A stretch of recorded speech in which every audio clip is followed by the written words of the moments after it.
नमस्कार प्रिय साथियों, स्वागत है हमारे YouTube चैनल पर। जैसा कि पूर्व कक्षा में हम संपूर्ण अर्थव्यवस्था के संबंध में चर्चा कर चुके हैं।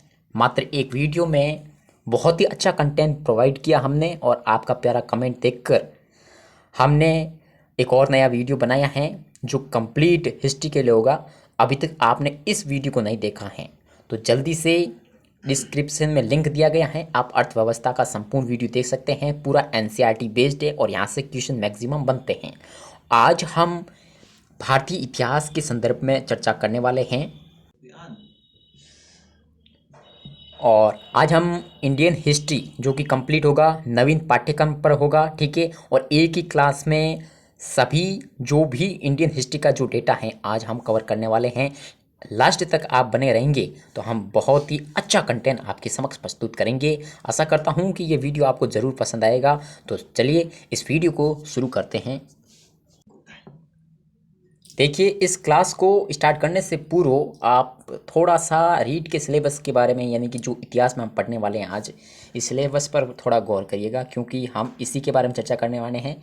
सिंधु घाटी सभ्यता है, वैदिक संस्कृति पढ़ेंगे, बौद्ध और जैन धर्म पढ़ेंगे, महाजनपद काल, मौर्य साम्राज्य, दिल्ली व मुगल साम्राज्य में जो प्रशासनिक व्यवस्था है, ठीक है, मुगलों का राजपूतों के साथ संबंध है या दिल्ली सल्तनत में जो भी शासक हुए हैं इनको हम डिटेल्स में पढ़ेंगे। लेकिन मुगल साम्राज्य में हमें पूरा राजाओं के बारे में नहीं पढ़ना है, हमें मुगल साम्राज्य की राजनीतिक व्यवस्था के बारे में नहीं जानना, हमें मुगल साम्राज्य का जो प्रशासनिक ढांचा है उसके बारे में चर्चा करनी है और राजपूतों के साथ क्या संबंध है वो, और एक पृथ्वीराज चौहान के बारे में आपको चर्चा करनी है।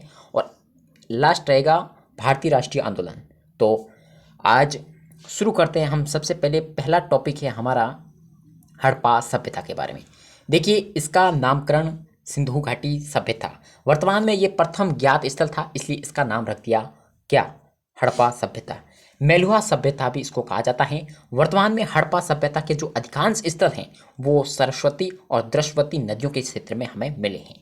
आपको बता दें 1924 में लंदन में जॉन मार्शल ने इस सभ्यता की खोज की घोषणा की थी। जो उसकी जो पुस्तक है वो है Mohenjodaro and the Indus civilisation, ठीक है। अगला, जॉन मार्शल ने इस सभ्यता को सिंधु सभ्यता को 1932 में एक साप्ताहिक समाचार पत्र था द लंदन वीकली, उसमें प्रकाशित किया। सिंधु घाटी जो नाम दिया वो रफीक युगल ने दिया था। हड़प्पा सभ्यता का जो उद्गम है, देखिए सब अलग अलग विद्वान अलग अलग बताते हैं। जैसे एक विद्वान विजेट ऑलिचन फेयर सर्विस रोमिला थापर, इन सभी के अनुसार ईरान व बलूचिस्तान की जो ग्रामीण संस्कृतियां हैं उनसे विकसित होकर हड़प्पा सभ्यता ने जन्म लिया। हड़प्पा सभ्यता की जो प्रजाति हैं, सर्वाधिक कंकाल हमें जो मिलते हैं वो भूमध्य सागरीय से मिलते हैं। और हड़प्पा सभ्यता का जो काल निर्धारण है वो डॉक्टर डीपी अग्रवाल ने कार्बन 14 विधि के अनुसार कितना बताया, 2300 से 1750, ठीक है। और सर्वप्रथम इस सभ्यता का जो काल निर्धारण है वो जॉन मार्शल ने किया था 3250 से 2750। ये डेट बहुत इंपॉर्टेंट है, एनसीईआरटी में 2600 से 1900 बीसी बताई जाती हैं। हड़प्पा सभ्यता की जानकारी के साधन हमें ज़्यादातर पुरातात्विक साधन मिलते हैं। और प्रमुख स्थलों की बात करें तो हम सबसे पहले पाकिस्तान में जो महत्वपूर्ण स्थल हैं उनके बारे में चर्चा करते हैं। जैसे सबसे पहले है हड़प्पा सभ्यता। कौन सा है? हड़प्पा सभ्यता 1921 में जॉन मार्शल के नेतृत्व में दयाराम साहनी ने इसका उत्खनन किया। दयाराम साहनी के अलावा MS वत्स भी थे, मार्टिन व्हीलर, इन्होंने भी उत्खनन करवाया। यहाँ से अन्नागार मिलता है, श्रमिक आवास, अनाज कूटने की वृत्ताकार चबूतरे, सालन पत्थर मिले हैं, स्त्री के गर्भ से निकलता हुआ पौधा, तांबे की दर्पण और धातु बनाने की मूसा जो कि हड़प्पा सभ्यता से मिली है।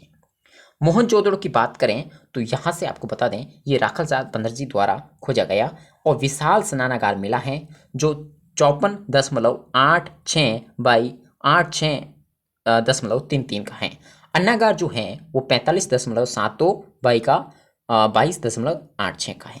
विशाल स्नानागार को आश्चर्य जनक की जो संरचना कहा है वो जॉन मार्शल ने कहा है। स्नानागार को अनुष्ठानिक महत्व की इमारत कहा गया है, ठीक है। और श्रमिक आवास भी मिला है, कांचे की बनी युवती की मूर्ति मिली है, पत्थर की बनी हुई योगी की मूर्ति मिली है और शिव के जो प्रारंभिक रूप की मुहर जिसे हम रुद्र कहते हैं वो मिला है। और इसके बाईं ओर तो गैंडा और भैंसा हैं और दाईं ओर हाथी और व्याघ्र हैं। एनसीईआरटी में ये जो मुहर है वो तांत्रिक की मुहर बताई जा रही है और मुहरों की जो खोज है वो अर्नेस्ट मैककेली की। ताम्रपत्र पर अंकित प्रसिद्ध जो वर्षप की आकृति हैं वो दिखाई गई हैं और मोहनजोदड़ो में राखलदास बनर्जी के अलावा अर्नेस्ट मैके व जॉर्ज डेल्स ने भी खुदाई की थी। ये बहुत इंपॉर्टेंट बात है। अगला है चनूदड़ो। देखिए यहाँ से लोथल से मनके बनाने का कारखाना मिला है। यहाँ से और लोथल से क्या मनके का कारखाना बनाने का। सैलकड़ी व पत्थर से मनके बनाए जाते थे। हड़प्पा सभ्यता की सबसे प्रमुख औद्योगिक जो बस्ती है वो चनूदड़ो है।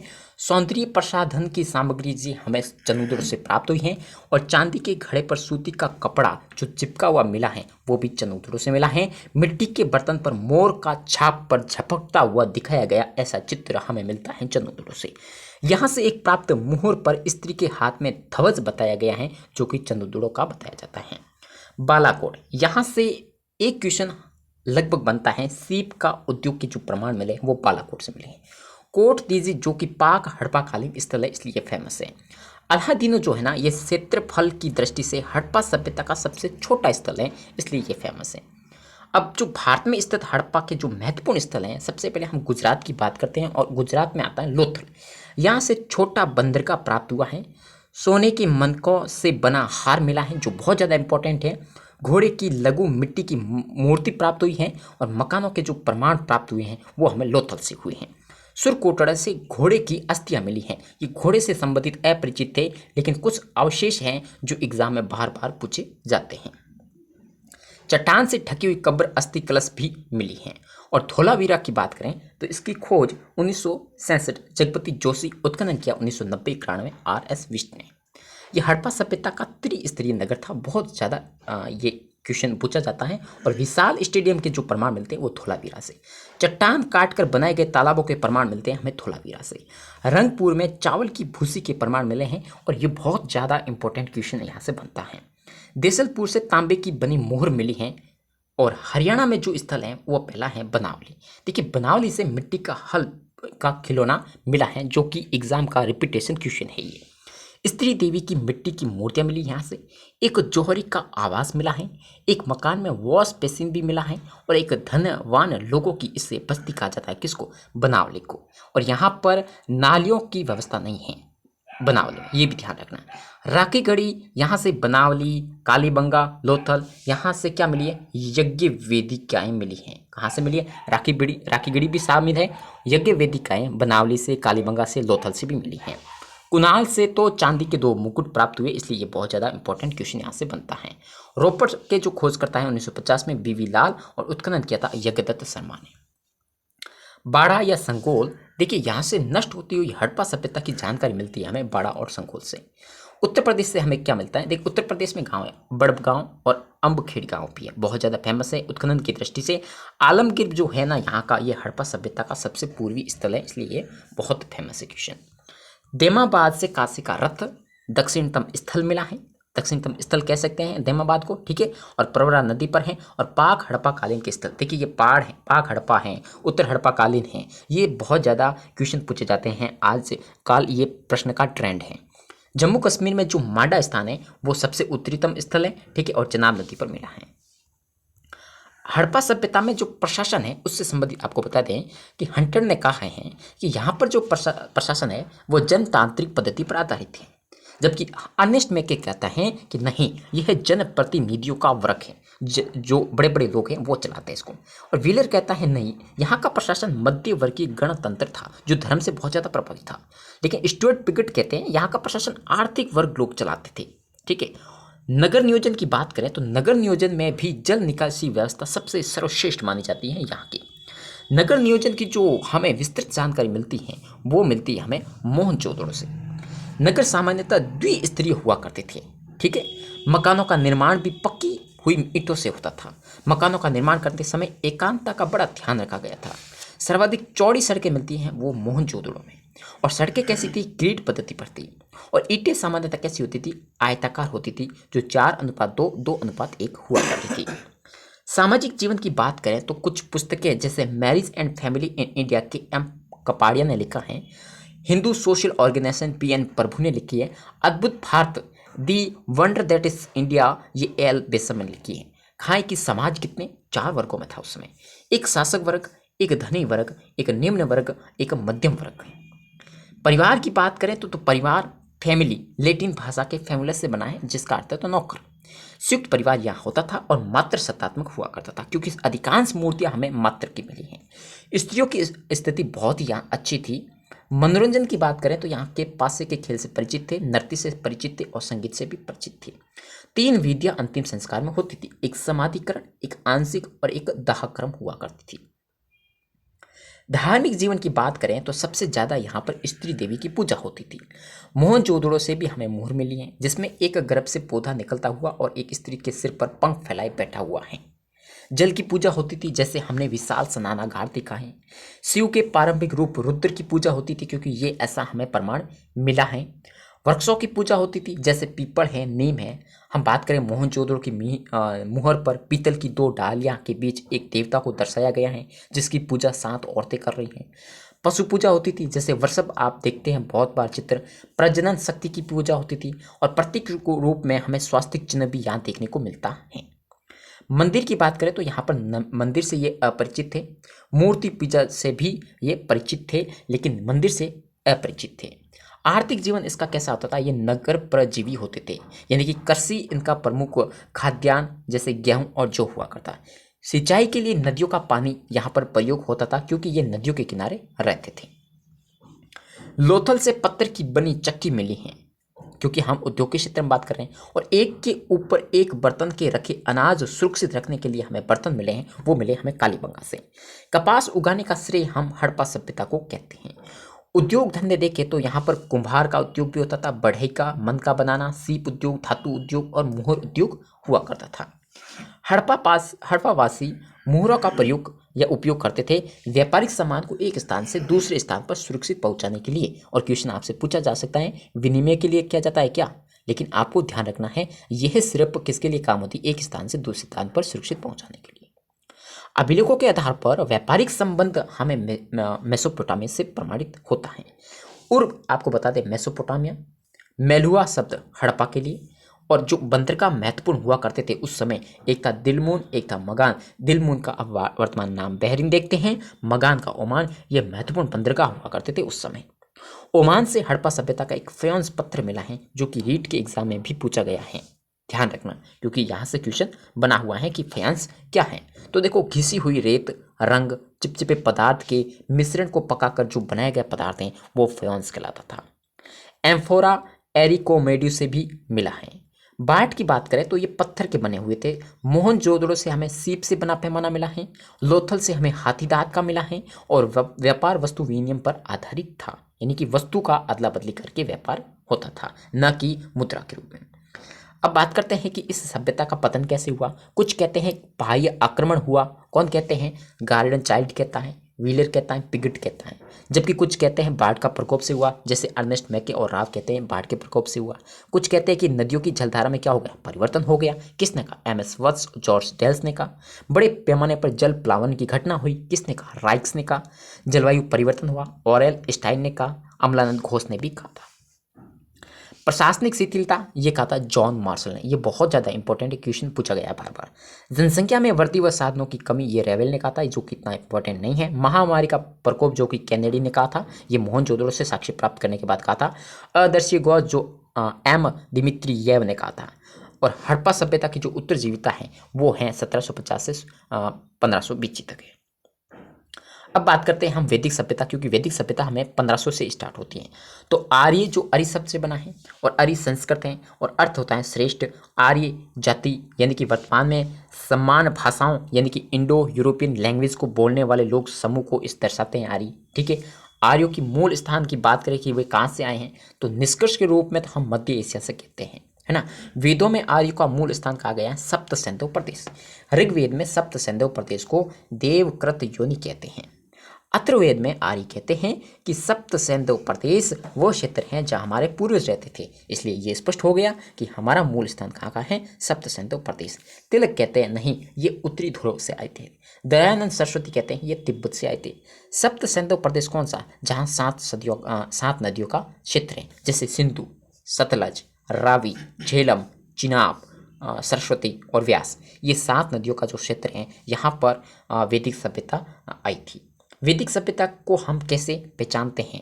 तो कुछ साहित्य है, उस आधार पर हम कहते हैं कि वैदिक सभ्यता रही होगी। वैदिक साहित्य में वेद हैं, ब्राह्मण ग्रंथ हैं, आरण्यक हैं, उपनिषद हैं। वेद जो कि वेद धातु से बना है, इसका अर्थ होता है जानना या ज्ञान प्राप्त करना। वैदिक ज्ञान ईश्वरीय ज्ञान होता है, क्योंकि ईश्वरीय ज्ञान सुना गुरु ने और गुरु ने सुनाया शिष्यों को, ऐसे परंपरा आगे चलती गई। वेदों को श्रुति ग्रंथ भी कहते हैं, वेदों को अपौरुषीय कहते हैं, वेदों की रचना ईश्वरीय प्रेरणा से हुई है, वेदों को संहिता ग्रंथ भी कहते हैं। मनुस्मृति में धर्म के व आधार के 4 स्रोत बताए हैं: वेद, स्मृति ग्रंथ, सदाचार, आत्म संतुष्टि। वेदों के जो भाष्यकार हैं वो यास्क और सायन को माने जाते हैं। ऑल्डेन वर्ग ने वेद भारतीय धर्म व संस्कृति का प्राचीनतम क्या है, अभिलेख है, ये कहा था ऑल्डेन वर्ग ने। ऋग्वेद की बात करें तो इसके जो रचना काल हैं वो डेट पूछी जाती है 1500 बीसी से 1000 बीसी। रचना क्षेत्र हैं सप्त सैंतो प्रदेश, यानी कि यहाँ पर इसकी रचना हुई थी। 10 मंडल हैं, 1028 सूक्त हैं। प्राचीनतम मंडल दूसरा और दूसरा से लेकर 9वें तक है। नवीन मंडल है पहला व 10वां। ऋत्विज मंत्रों का उच्चारण करने वाला ऋत्विज कहलाता, और ऋग्वेद का ऋत्विज था होत्र या होता। सामवेद संगीत का प्राचीनतम ग्रंथ कह सकते हैं। श्री कृष्ण ने स्वयं को सभी वेदों में सामवेद का, और इसके जो ऋत्विज होते हैं वो होते हैं उद्गाता। यजुर्वेद यज्ञ विधियों का उल्लेख है यजुर्वेद में। यज्ञ वेदिकाओं की लंबाई चौड़ाई भी मिलती है। ये गद्य और पद्य दोनों में रचित हैं। इनकी शाखाओं की बात करें तो काठक, कपिष्ठल, मैत्रायणी, तैत्तिरीय, वाजन सनई। वाजन सनई शुक्ल यजुर्वेद में आता है, बाकी चारों कृष्ण यजुर्वेद में आते हैं, और इसके ऋत्विज हैं अग्रव्यू। कौन है? अग्रव्यू। त्रिवेद अगर आपसे पूछे जाए, ऋग्वेद, सामवेद, यजुर्वेद। त्रैवेद्य होते 3 वेदों के ज्ञाता। त्रिवर्ग होते हैं धर्म, अर्थ, काम, और प्रस्थानत्रय होता है उपनिषद, ब्रह्मसूत्र, गीता, जो कि 2nd ग्रेड में आ रखा है ये क्वेश्चन। अथर्ववेद तांत्रिक क्रियाओं का सर्वप्रथम उल्लेख मिलता है हमें अथर्ववेद में। सामवेद, यजुर्वेद, अथर्ववेद की रचना काल है 1000 से बीसी से 6000 बीसी, और रचना क्षेत्र है कुरु और पांचाल का जो क्षेत्र है वहां पर इसकी रचना हुई। ब्राह्मण ग्रंथ इन्हें वेदों की टिकाई भी कहते हैं। जैसे अथर्ववेद में गोपथ हैं, सामवेद में पंचवीस, षड्वीस जमीनें, ऋग्वेद में ऐत्रीय कौशिकी, और यजुर्वेद में तैत्तिरीय शतपथ हैं। यजुर्वेद में तैत्तिरीय शतपथ हैं। आरण्यक ग्रंथ अरण्य यानी कि जंगल, यानी कि वानप्रस्थ आश्रम के तपस्वियों द्वारा ये रचे गए थे, और सामान्य पूजा पद्धति इसमें हुआ करती थी। उपनिषद यानी उप यानी समीप, यानी निष्ठापूर्वक सत यानी बैठना, मोक्ष की विचारधारा का सर्वप्रथम उल्लेख मिलता है उपनिषदों में। प्रमाणिक उपनिषद तो 10 हैं, लेकिन शंकराचार्य के अनुसार इस कैन, कट्ट, प्रश्न, मुंडक, मांडुक्य, तैत्तिरीय, कौशिकी, गद्य व पद्य दोनों में रचित है उपनिषद। सबसे वृहद है वृहदारण्यक, और सबसे छोटा है मांडुक। सांदोकी उपनिषद भगवान श्री कृष्ण से संबंधित है, और वृहदारण्यक गार्गी व याज्ञवल्क्य के बारे में चर्चा है। जाबाल उपनिषद में 4 आश्रमों की उल्लेख है, और मुंडको उपनिषद में सत्यमेव जयते वाक्य मिलता है, जो कि बहुत इंपॉर्टेंट है। वेदांग यानी कि वेदों का अध्ययन करने के लिए बनी ज्ञान की शाखाएं जैसे शिक्षा, कल्प, निरुक्त, व्याकरण, छंद, ज्योतिष, ये पूछे जाते हैं। सबसे प्रमुख है शिक्षा, वेद रूपी नाक बताया गया है इसको। इनके भी कुछ उपवेद होते हैं, और इनके रचनाकार बता देते हैं। आयुर्वेद के हैं प्रजापति, धनुर्वेद के हैं विश्वामित्र, गंधर्ववेद के हैं नारद, और शिल्पवेद के हैं विश्वकर्मा।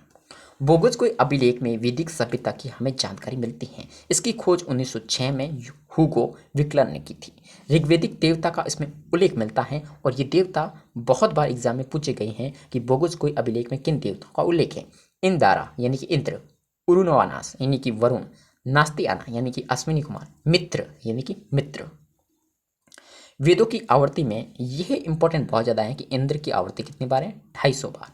ऋग्वेद में बात हो रही, अग्नि की 200, सोम में 120, यमुना, गंगा, इनका एक बार, पृथ्वी का भी एक बार उल्लेख है। अब बात करते हैं हम पूर्व वैदिक काल, यानी कि इनका काल माना जाता है 15 बीसी से 1000 बीसी। आर्यों का भौगोलिक स्थान आर्य अफगानिस्तान से लेकर है, ठीक है। गंगा यमुना के दुहाब तक ये फैले हुए हैं, और आर्यों की पवित्र नदी है सरस्वती। राजनीतिक इनका जीवन देखें तो ग्रह यानी कि उनका जो मुखिया होता है कुल्प, ग्राम का होता है ग्रामणी, विष का होता है विस्पति, जन या कबीले का होता है राजन या गोप। इस काल का राजतंत्र सतही व सीमित प्रकार का हुआ करता था। ज्यादातर राजा का निर्वाचन किए जाने का इसमें हमें उल्लेख मिलता है। क्या? निर्वाचन। इस काल में राजा युद्ध का नेता होता था, न कि भूमि का स्वामी होता था। बहुत ज़्यादा इंपॉर्टेंट है। जन की प्रजा स्वेच्छा से राजा को एक भेंट देती थी जिसे कहते हैं बलि। यानी आप उत्तर वैदिक काल पढ़ोगे तो इसका सब विपरीत हो जाएगा। राजन को शासन चलाने में पुरोहित, सैलानी, सेनानी, ग्रामीण इन सब का सहयोग मिलता था। ऋग्वेद में सभा, समिति, विद का भी उल्लेख है। सभा यानी कि जन का जो वीआईपी लोग हुआ करते थे वो होते थे, और समिति जो जन के सभी लोग हुआ करते थे। विद यानी कि विद्वानों की सभा। सभा का उल्लेख 8 बार हुआ है ऋग्वेद में, और समिति का उल्लेख 9 बार हुआ है। ऋग्वेद में 5 जनों का उल्लेख है, बहुत इंपॉर्टेंट है। अनु, यहू, ध्रुव, तुरुस, पुरु। अन्य जन भी है जैसे अनल, अलानस, सेव, पक्त, विषाणी। प्रमुख अपराध यहाँ पर हुआ थी पशुधन की चोरी। ये प्रमुख अपराध माना जाता था उस समय ऋग्वेद में, क्योंकि सबसे बड़ा धन यही था। ऋग्वेद में 10 राज्य युद्ध का भी वर्णन है जो कि 7वें मंडल में है, बहुत ज्यादा इंपॉर्टेंट है। और जो ये 10 राज्य युद्ध हुआ था, इस तरफ 10 कबीले थे और इस तरफ भरत कबीला था। इनका राजा सुदास था, पुरोहित था वशिष्ठ, क्योंकि विश्वामित्र को निकाल दिया था इसलिए विश्वामित्र यहाँ से नाराज हो गया और 10 कबीले लेकर आ गया। यानी कि रावी नदी के जल, कहा जाता है कि रावी नदी के जल को लेकर विवाद हो गया था, और इस युद्ध में जन के भरतवंशी राजा सुदास ने 10 राजाओं को हरा दिया था, और ये जो युद्ध था रावी और पुरुषनी नदी पर लड़ा गया था। ऋग्वेद में जो वर्णित अन्य शब्द हैं जैसे स्पश यानी कि गुप्तचर, गोपत यानी कि राजा, गोधन यानी कि अतिथि, और गव्यतु ये बार बार पूछे जाते हैं एग्जाम में सीधे, तो दूरी या मापक होता है। ऋग्वेद में वर्णित अफगानिस्तान की कुछ नदियों के बारे में देखिए। सरयू जैसे हरिरुद्र, रसा यानी कि पंचशिज, कुंभा यानी काबुल, कुर्मु यानी कुरुम, और स्वास्तु यानी स्वात, गोमती यानी गोमल।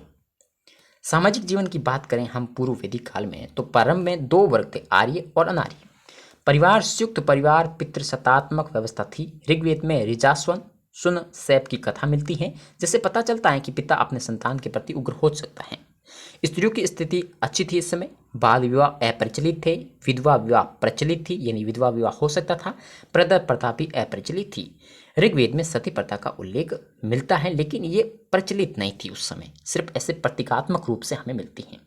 बहुपतितो विवाह का उल्लेख हमें यहाँ मिलता है मरुतु और रोडसी की कथा से। विदुषी स्त्रियां इसमें लोपा, मुद्रा, घोषा, सीता, पाला, विश्वतारा मिलती हैं, ये नाम याद रखना। वेशभूषा की बात करें तो आर्य सूती व ऊनी वस्त्र पहनते थे, जो मृग चर्म से बने वस्त्र पहनते थे। नेवी का अर्थ होता है जो कमर के ऊपर पहना जाता है, जैसे हम पैंट को मान सकते हैं। और वास का अर्थ होता है कमर से ऊपर वाला, जैसे शर्ट होता है। अधिवास होता है वास के ऊपर पहनते हैं, यानी कि हम शर्ट के ऊपर शॉल पहन सकते हैं, इस प्रकार से। आभूषण मुख्यतः ये याद रखना, क्योंकि यहाँ से क्वेश्चन बनते हैं ज़्यादातर। रुक्मक्ष यानी कि छाती के ऊपर धारण करते हैं वो आभूषण। कुरीर का अर्थ होता है सिरो आभूषण, और रवादी का अर्थ होता है कड़े। तो पूर्व वैदिक काल में वर्ण व्यवस्था किस पर, कर्म पर आधारित थी। धार्मिक जीवन उत्तर वैदिक काल में देख लेना जन्म पर आधारित हो जाएगी। धार्मिक जीवन की बात करें तो प्राकृतिक शक्तियों का देवीकरण हो गया, यहाँ पर देवताओं का मानवीकरण हो गया, देवताओं का यहाँ तक कि वर्गीकरण हो गया। जैसे आकाशवासी देवता में वरुण और धोस तो आकाश के देवता, मित्र थे सूर्य का प्रारंभिक रूप, अदिति थी देवताओं की माता, उषा, अश्विनी ये देवताओं के वेद्य, विष्णु यानी कि अश्विनी था देवताओं का वेद्य। अंतरिक्ष के देवता जैसे इंद्र, रुद्र, मरुत यानी कि तूफानों के देवता, वात यानी वायु के देवता, आप यानी जल के देवता, पुरुषम यानी बादल के देवता, ये अंतरिक्ष के देवता हुआ करते थे। यहाँ से क्वेश्चन बहुत बार बनता है। पृथ्वीवासी देवता यानी कि पृथ्वी स्वयं है ये, अग्नि, सोम, बृहस्पति, सरस्वती, पूषण जो कि पशुओं के देवता होते थे, और इन पूषण का जो वाहन खींचा जाता था वो बकरों के द्वारा खींचा जाता था, इसलिए पूषण। प्रमुख देवता देखिए, इंद्र जो विश्व का स्वामी था, इंद्र वृहत्र भी कहा जाता था, और जो अग्नि था वो अतिथि देवता था। कैसा था? अतिथि, यानी नाई को भी अग्नि देवता कहा जाता है। अग्नि को पथश्य पतिकृत कहा जाता है, यानी कि रास्ता को साफ करने वाला देवता। सोम 9वें मंडल में है, ठीक है, और निवास स्थान हिमालय पर्वत पर मुंजवत चोटी पर है। और वरुण की बात करें हम तो वरुण में ऋतस्य गोप कहा जाता है। ऋत यानी जगत के संपूर्ण व्यवस्था को चलाने वाला। परलोक से संबंधित विचार देखिए, आर्यों ने देवी देवताओं से मोक्ष नहीं मांगा, बल्कि पुत्र, संपत्ति, पशु ये सब मांगे। वैदिक धार्मिक विकास के चरण देखिए, बहुदेववाद यानी सभी देवताओं को सर्वोच्च मानकर उनकी आराधना करना। हिनोथिज्म यानी कि एक एक अधिदेववाद, यानी यदि व्यक्ति का कल्याण बहुदेववाद से नहीं होता तो वो कहीं लंबे समय से धीरे धीरे एकेश्वरवाद की ओर बढ़ता है, उसे हम बहुदेववाद वो एकेश्वरवाद कह सकते हैं। तो इस बीच का जो समय है वो हिनोथिस में होता था। एकेश्वरवाद होता है हमारे में से प्रत्येक अनुसार कोई एक सत्ता जो सर्वोच्च हो वो है एकेश्वरवाद। आर्थिक स्थिति की बात करूं तो यहाँ की आर्थिक व्यवस्था ग्रामीण सभ्यता थी, बहुत इंपॉर्टेंट है। कृषि ऋग्वेद के चौथे मंडल में है, वामदेव द्वारा ये रचित है और कृषि की जो संपूर्ण जानकारी हमें मिलती है। हल ऋग्वेद में हल को वर्क्या लांगल कहा गया है, अयस को तांबा, संरचनी यानी आर्य को संरचनी या घुमक्कड़ कहा गया है जो पशुपालन करते थे, महिषी जो महारानी हुआ करती थी, और एक महिष जो भेड़, क्योंकि यहाँ पर कंफ्यूजन हो सकता है इसलिए मैंने साथ में लिखा है महिषी यानी कि महारानी और महिष का होता है भेड़।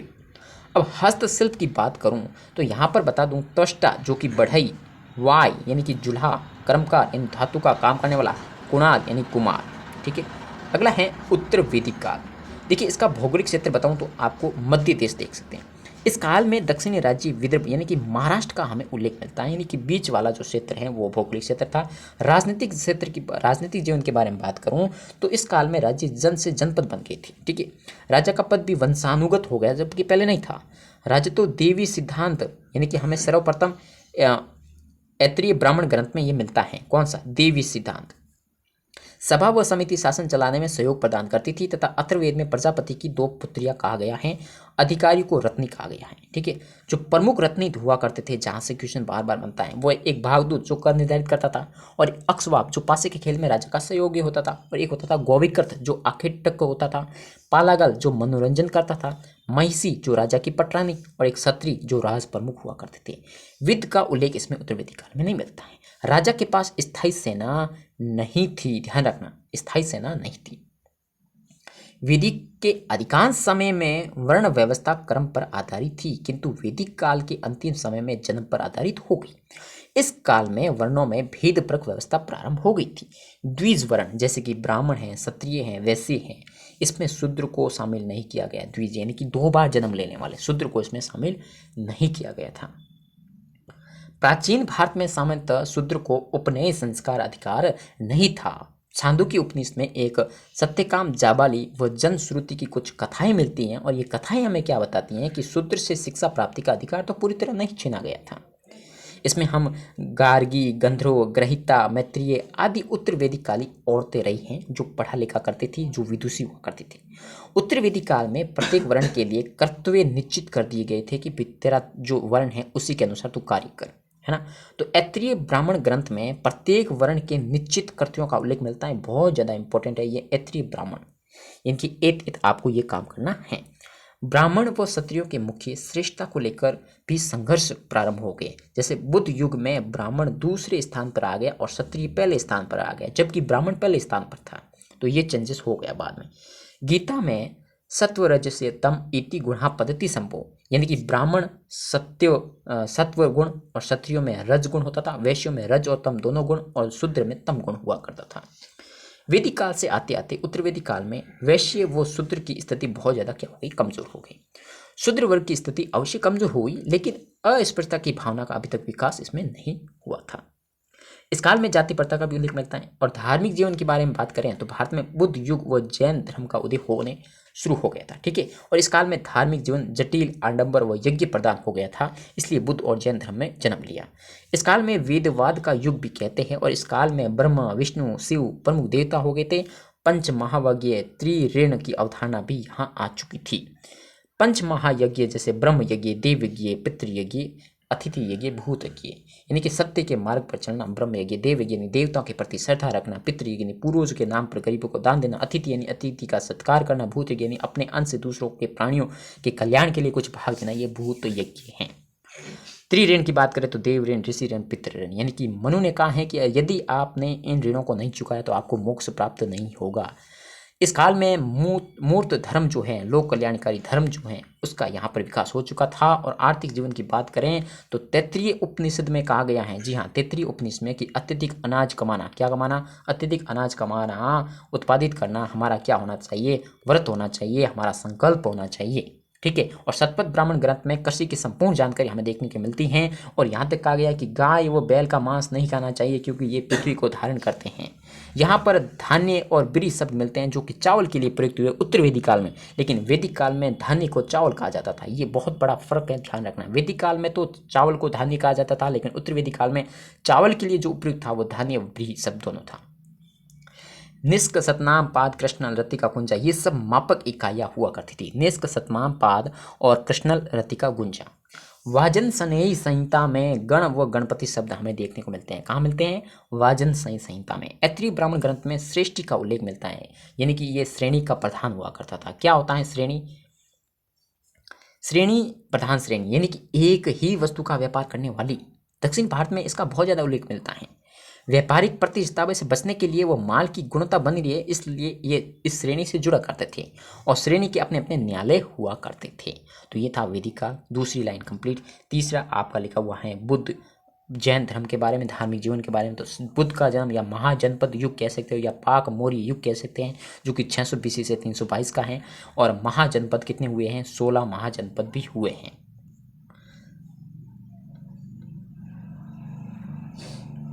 तो 16 महाजनपद के बारे में पहले चर्चा कर लेते हैं। जैसे बुद्ध से पूर्व कितने? 16 महाजनपद थे। और बुद्ध के समय के बाद 4 महाजनपद हुए। कौन से? मगध, कौशल, वत्स, अवंती। और बुद्ध के बाद कितने हुए महाजनपद? जो एक ही था वो था मगध।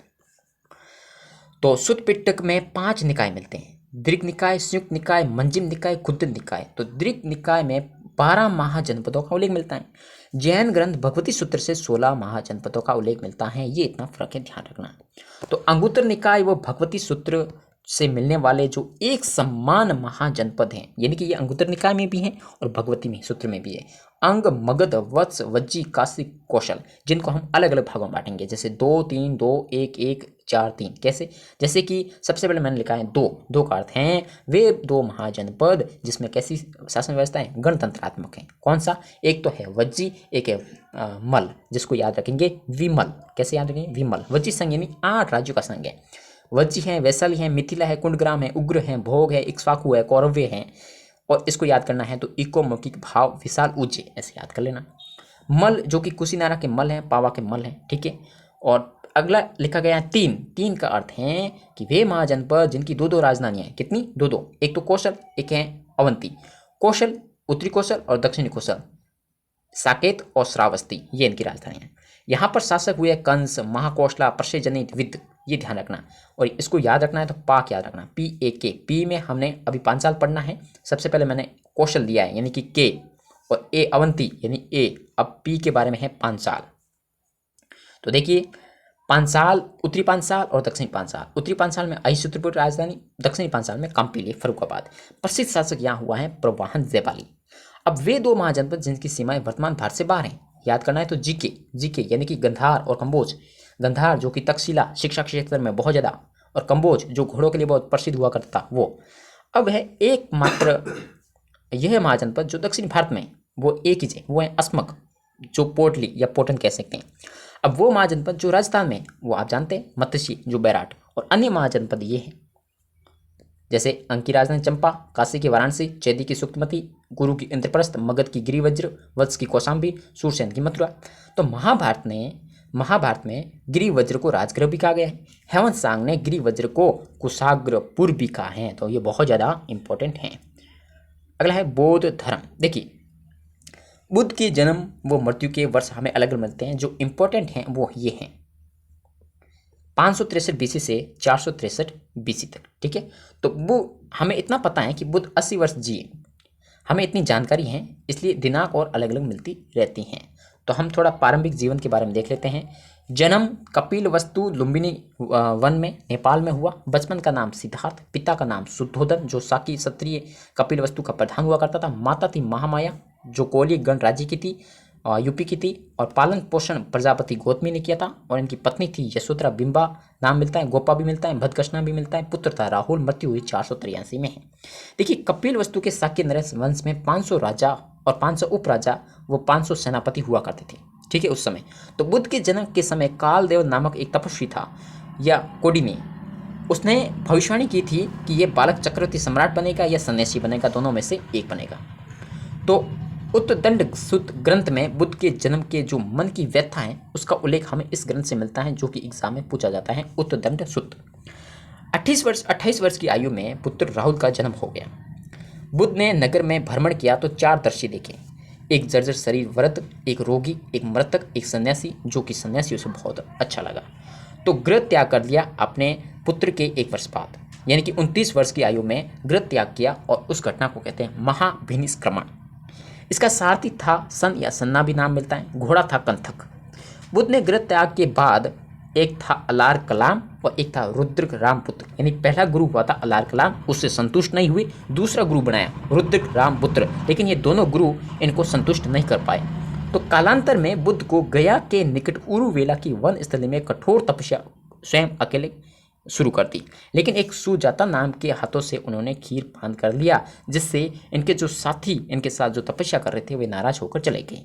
उनका नाम भी मिलता है महानाम, भद्य, कोड्य, असजीवाप, असक, ये 5 ब्राह्मण थे। 35 वर्ष की आयु में ज्ञान प्राप्ति हुई, जिसको कहते हैं संभूति। बोध गया वैशाख पुण्य का दिन, पीपल वृक्ष वट के वृक्ष के नीचे निर्जना नदी थी, ज्ञान प्राप्त हुआ महात्मा गौतम बुद्ध को। थेरी गाथा होते हैं बौद्ध धर्म में और थेरावली होता है जैन धर्म में, ये फर्क ध्यान रखना इंपॉर्टेंट है बहुत ज़्यादा। थेरी गाथा होती है बौद्ध धर्म से संबंधित और थेरावली होती है जैन धर्म। देखिए थेर या थेरी बौद्ध धर्म में गृह त्यागने वाले या संघ में जो प्रवेश करने वाले पुरुष या स्त्री होते हैं उसे थेर या थेरी कहते थे। बुद्ध के शिष्यों से क्वेश्चन बनता है तो एक याद रखना, आनंद जो ये साक्य नरेश था बुद्ध का बहुत ही प्रिय था, और एक था अनिरुद्ध, उपाली, देवदत्त, ये सभी साक्य नरेश थे। और मगध नरेश बिंबिसार जो बुद्ध की मृत्यु के समय अजात शत्रु मगध का शासक बना था उस समय। चंड प्रद्योत जो अवंती का नरेश था। वत्स जो उदयन, इसने कौशाम्बी में घोषित राम विहार बनाया था। और एक था अंगुलीमाल जो कि क्या था, डाकू था, जिसका हृदय परिवर्तन कर दिया। एक था जीवक जो बिंबिसार का राजवैद्य था। एक था सुदत्त जो कि अनाथ पिंडक श्रावस्ती का सृष्टि था, बड़ा बहुत व्यापारी था। बुद्ध को जैतवन विहार दिया था इस सुदत्त ने। एक था सुनीति जो कि हरिजन था, यानी कि हर धर्म से संबंधित इनके शिष्य हुआ करते थे, लेकिन कुछ शिष्याएं थी क्योंकि आनंद के कहने पर शिष्याओं को भी प्रवेश दिया गया संघ में। तो गोमती ये बुद्ध धर्म की प्रथम भिक्षुणी थी, प्रजापति गोमती। और एक था आम्रपाली जो वैशाली की गणिका थी। एक थी विशाखा जो श्रावस्ती में बुद्ध के लिए एक पूर्वा राम विहार बनाया था। एक थी खेमा या सेमा भी नाम मिलता है जो कि बिंबिसार की पत्नी थी। एक थी सामावती जो वत्सराज उदयन की पत्नी थी। गोमती विहार जो कि खोतान में है मध्य एशिया में। एक है श्वेताश्वर विहार जो कि चीन में है। महापरिनिर्वाण क्या है, देखिए बुद्ध की मृत्यु की घटना को कहते हैं। और बुद्ध की तबीयत मलों के राजा पावा में खराब हुई थी, लेकिन बुद्ध की मृत्यु मल के राज्य कुशीनारा में हो गई थी। अंतिम उपदेश उन्होंने दिया था सुबुद्ध जो कि कुशीनारा में दिया था। बुद्ध व महावीर समकालीन थे और यह हमें एकमात्र जानकारी अशोक घोष के सारीपुत्र प्रकरण से उल्लेख मिलता है। और कहा गया कि निघंटनाथ पुत्र शब्द जो है वो महावीर स्वामी के लिए प्रयोग हुआ है। बौद्ध धर्म के कुछ सिद्धांत हैं, 4 आर्य सत्य हैं जो बुद्ध धर्म का सबसे प्रमुख सिद्धांत है, ठीक है। और दुख यानी कि हर जगह क्या है, दुख ही दुख हैं, ठीक है। दुखों पर ज़्यादा जोर देने के कारण इस धर्म को निराशावादी घोषित किया गया, लेकिन इसे निराशा नहीं कह सकते क्योंकि इसका जो है ना कह सकते उपाय भी बताया है, यानी कि ये आशावादी धर्म भी हैं। दुख संहिता यानी दुखों का कारण भी हैं, और जब दुखों का कारण है तो दुखों का निरोध भी है। यानी कि बुद्ध ने दुखों का कारण पता लगाने के लिए कौन सा दिया, प्रतीति समुद्रवाद दार्शनिक सिद्धांत दिया। ये क्वेश्चन पूछा जा सकता है। दुख निरोध यानी कि दुखों को रोका जा सकता है, इसे निर्वाण भी कहा जाता है। और दुख निरोध गामिनी प्रतिपदा यानी कि मुक्ति मार्ग, जिसके लिए अष्टांग मार्ग है। तो अष्टांगिक मार्ग जो है वो दुख निरोधगामी प्रतिपदा में, और यदि प्रतीति समुद्रवाद में पूछे तो दूसरे सिद्धांत में है। तो 4 आर्य सत्यों के आधार पर बुद्ध धर्म को एक वैज्ञानिक धर्म भी कहते हैं। तो ये अष्टांगिक मार्ग हैं, ठीक है। जैसे सम्यक दृष्टि, सम्यक संकल्प, सम्यक वाक, सम्यक कर्मांत, सम्यक आजीव, सम्यक व्यायाम, सम्यक स्मृति, सम्यक समाधि, ठीक है। और इसका सूत्र ये है 10 वाक आवासस, ऐसे याद करना है इसको, क्रमवार ऐसे पूछा जा सकता है यहाँ से एग्जाम में, ठीक है। ये 3 धर्म प्रज्ञा से संबंधित हैं, और ये 2 जो है ना शील से संबंधित हैं, और आगे हैं समाधि, क्योंकि ये बुद्ध संघ के त्रिरत्न हैं। प्रज्ञा, शील, समाधि। क्या है, प्रज्ञा, शील, समाधि, यही त्रिरत्न हैं बौद्ध धर्म के, प्रज्ञा, शील, समाधि। मोक्ष होता है दूसरों के चरणों में जाने के बजाय स्वयं का दीपक जलाओ, ऐसा कहा था बुद्ध ने। त्रिशरणम, बुद्ध धर्म संघ, ये शरणम है, जबकि यह है त्रिरत्न। अगला है अव्यक्तानि, ये क्या है? बुद्ध से आत्मा व परमात्मा जगत से जुड़े 10 प्रश्न लोग पूछते थे और इन पर ये चुप्पी साध लेते थे, इसे कहते हैं अव्यक्तानि। और अनित्यवाद या क्षणिकवाद है, बुद्ध संसार की नित्यता पर विश्वास नहीं करते। उनके अनुसार संसार में प्रत्येक वस्तु क्षण भर के लिए है, नाशवान है। ठीक है, संसार में कई प्रकार के परिवर्तन होते हैं जो हमें दिखाई नहीं देते हैं। अनात्मवाद या निरात्मवाद का अर्थ है कि ब्राह्मण धर्म स्थायी आत्मा को मानता है और बौद्ध धर्म क्षणिक आत्मा को मानता है कि आत्मा नहीं होती है। बुद्ध कहते हैं कि व्यक्ति की मृत्यु के साथ आत्मा नष्ट हो जाती है, इस कारण बुद्ध धर्म को आत्मा नहीं मानता है। प्रतीतीय समुच्चयवाद का जो सिद्धांत दिया, बौद्ध धर्म का सबसे प्रमुख दार्शनिक सिद्धांत इसे कहा जाता है। इसे द्वादश निदान या कारणवाद या कार्य कारणवाद भी कहते हैं। और ये सिद्धांत बुद्ध ने दुखों के कारणों का पता लगाने के लिए कौन सा दिया?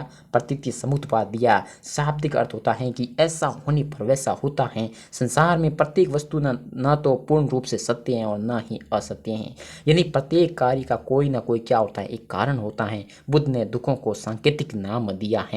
जरा मरण, क्या दिया है? जरा मरण, ध्यान रखना, जरा मरण का कारण है जाति और जाति का कारण है भव, उसी का कारण है उपादान, तृष्णा, वेदना, स्पर्श, श्रायता, नाम रूप, विज्ञान, संस्कार, अविद्या, अज्ञान। तो सबसे लास्ट में है अविद्या।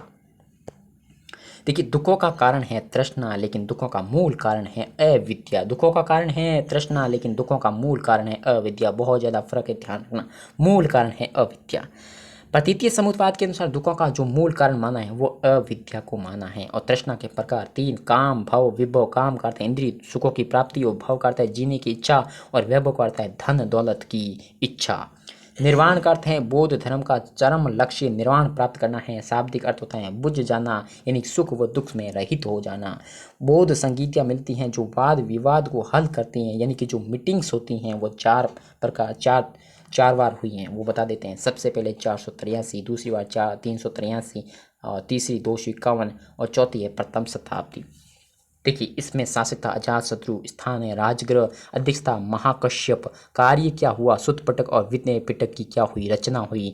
दूसरा इसमें शासक था कालाशोक, स्थान था वैशाली, अध्यक्ष है साबा कमीर, और संघ 2 भागों में बढ़ गया, एक स्थविर, एक है महासंघ संघिक। और तीसरी जो हुई अशोक के समय, राजधानी स्थान कह सकते हैं पाटलिपुत्र, और अध्यक्ष था मोगलीपुत्र। यहाँ पर अभिधम पिटक की रचना हुई। और चौथे प्रकार की बात करें तो प्रथम शताब्दी में कनिष्क राजा था कुंडलवन की, जहाँ हुआ था वसुमित्र व अश्वघोष। यहाँ पर अश्वघोष तो उपाध्यक्ष थे, लेकिन वसुमित्र अध्यक्ष थे। बौद्ध धर्म 2 भागों में बटा, एक हीनयान, एक महायान। एक यहाँ पर बटा था स्थविर और महासंघिक। तो ये ध्यान रखना, यहाँ पर कन्फ्यूजन मत होना। अभिधम पिटक में उपदेशों की दार्शनिक विवेचना मिलती है। इसी पिटक के कथावतु ग्रंथ भी आता है, जिसकी रचना मोगलीपुत्र ने की थी। अश्वघोष के जो प्रमुख ग्रंथ है वो है बुद्ध चरित, सौंदरानंद और सारीपुत्र प्रकरण। बहुत ज़्यादा इंपॉर्टेंट है अश्वघोष के। अगर अन्य तथ्यों की बात करें बौद्ध धर्म से संबंधित, तो बता दें कि बौद्ध ग्रंथ पाली भाषा में लिखे गए हैं, और प्रथम शताब्दी ईस्वी के बाद ज़्यादातर बौद्ध ग्रंथ संस्कृत भाषा में लिखे गए हैं। पूर्व मध्यकाल में बंगाल के पाल वंशी राजाओं ने बौद्ध धर्म को क्या दिया? संरक्षण दिया है। इसी काल में गुजरात के चालुक्यों ने जैन धर्म को संरक्षण प्रदान किया है। देवपाल में जावा के शैलेंद्र वंशी राजा बालपुत्र देव को विहार बनाने के लिए 5 गांव दिए थे। और बंगाल के राजा देवपाल को बुद्ध का धर्म पुनर्स्थापना करने वाला कहा जाता है। बहुत ज़्यादा इंपॉर्टेंट है राजा देवपाल। देवपाल ने नगर हार पाक के नीरव देव को नालंदा शिक्षा केंद्र का प्रधान बनाया गया था। ध्यान रखना, देवपाल में नरहार को। और जावा को प्राचीन भारत में यवद्वीप भी कहा जाता था। और बोराबदूर का प्रसिद्ध स्तूप जावा में है, और ये स्तूप में शैलेंद्र वंशी राजाओं के द्वारा निर्मित हैं। और ये वंश 8वीं शताब्दी ईस्वी को जावा में आया था। अगर भारत में बुद्ध धर्म के प्रमुख शिक्षा केंद्र की बात करें तो एक था नालंदा, एक था विक्रमशिला, एक था वल्लभी। बहुत इंपॉर्टेंट है इस समय जो शिक्षा के केंद्र थे। इनके जो प्रमुख संप्रदाय हैं, एक है हीनयान, यानी इसे श्रावकयान भी कहते हैं। इसमें बुद्ध केवल महापुरुष माने जाते हैं और ये कठोर संप्रदाय हुआ करता था। ये बुद्ध की मूर्ति पूजा नहीं करते थे। ये इनका जो क्षेत्र की बात करें, ये Sri Lanka, Verma, Myanmar, Thailand, Cambodia, लाहौस में ये बहुत ज़्यादा प्रसारित था। भाषा ये पाली थी। लेकिन जो हीनयान उप संप्रदाय है, इसका जो प्रमुख हीनयान के जो प्रमुख उप संप्रदाय हैं वे भी पूछे जाते हैं। एक है वैभाषिक, एक है सौत्रांतिक। इस मत को बाह्य प्रत्यक्षवाद भी कहा जाता है। ठीक है। और इस मत के जो प्रमुख व्यक्ति हैं वो वसुमित्र धर्मतात्र घोषक हैं, यानी कि वैभाषिक की बात करें। और सौत्रांतिक में सुत्त पिटक को मानने वाले जो है ना वो सौत्रांतिक कहलाए और इस मत के प्रवर्तक हैं कुमार लत। अगला जो है महायान, ये लचीले वाले थे, है ना कि ये सुधारवादी थे और ये बुद्ध को ईश्वर मानते थे, मूर्ति पूजा भी करते थे। ये नेपाल और चीन और कोरिया में देखने को मिलेंगे। अधिकांश भागों में ये बहुत ज़्यादा प्रचलित हो गया क्योंकि ये लचीला धर्म बना दिया इन्होंने। ठीक है। ये बौद्ध धर्म का लचीला संप्रदाय है। ये आत्मा को भी मानते हैं। और जो इनके प्रमुख उप संप्रदाय हैं, एक है माध्यमिक दर्शन जिसे शून्यवाद कहते हैं। इसके प्रवर्तक हैं नागार्जुन। कहीं बार इसका एग्जाम में क्वेश्चन पूछा जा चुका है। इस तरह दर्शन में परम तत्व को वर्णातीत बताया गया है। नागार्जुन के जो ग्रंथ हैं प्रज्ञा मिता सूत्र, माध्यमिक कारिका, शून्य सप्तपी, विग्रहत्यावर्तनी। और जो दूसरा है उप संप्रदाय वो है विज्ञानवाद या योगाचारवाद। अगर विज्ञान को अंग्रेजी में इसमें आइडिया हम कह सकते हैं, एक विचार। देखो, चित्त को विज्ञानों का आल्य कहा गया है। ठीक है। और चित्त का नियंत्रण योग से होता है और इसके जो प्रवर्तक हैं वो है मैत्रेयी नाथ। विज्ञानवाद के अन्य प्रमुख व्यक्ति हैं असंग व वसुबंध हैं। अगर आप अन्य पाली साहित्य की बात करें तो मिलिंद पन्हो जो नागसेन ने लिखा है, इसमें मिनांडर और नागसेन के बारे में वार्तालाप है। दीपवंश व महावंश जो कि महानाम भिक्षु ने लिखा है। महाबोधि वक्ष जो कि उपत्तिस का है। बुद्ध निर्वाण व महापरिनिर्वाण व संगीतियों के बारे में हमें जानकारी मिलती है महाबोधि वंश से। ललित विस्तार जो कि हरिभद्र सूरि ने लिखा। सबसे प्राचीनतम विशुद्ध महायान संप्रदायों का उल्लेख किसमें मिलता है? ललित विस्तार में मिलता है। तो ये बहुत ज़्यादा इंपॉर्टेंट है पाली साहित्य। अगला है जैन धर्म। जैन धर्म के बारे में जानकारी देने वाला भारत का प्राचीन अभिलेख है कलिंग नरेश का हाथी गुम्फा लेख। बहुत ज़्यादा इंपॉर्टेंट यहाँ से क्वेश्चन बन सकता है। इसी लेख में खारवेल वंश, चेदी वंश व महामेघमान वंश के शासनकाल में 14 वर्षों का यहाँ पर उल्लेख मिलता है।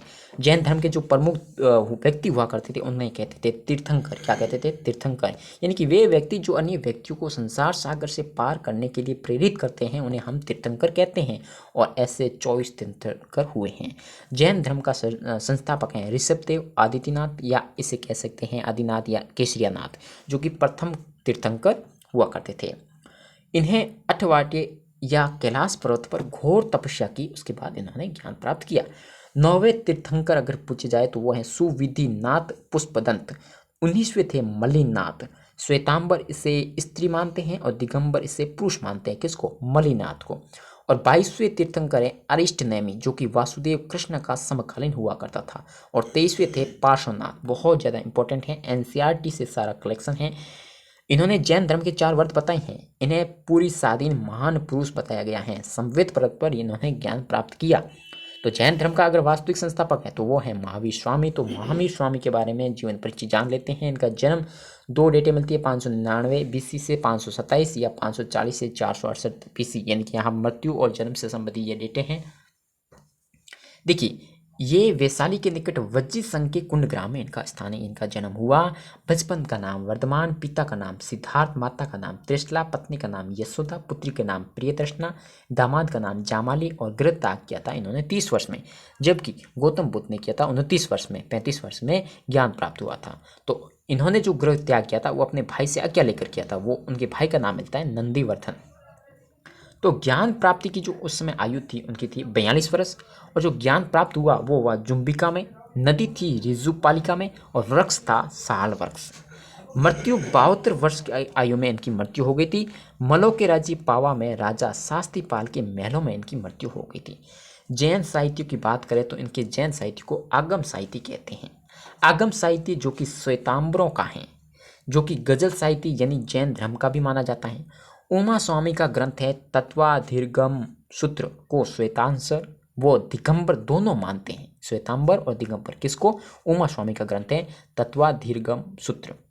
जैन साहित्य में 12 अंग, 12 उपांग, 10 प्रकीर्ण, 6 छेद सूत्र, 4 मूल सूत्र, अनुयोग, उद्वार तथा नंदी सूत्र।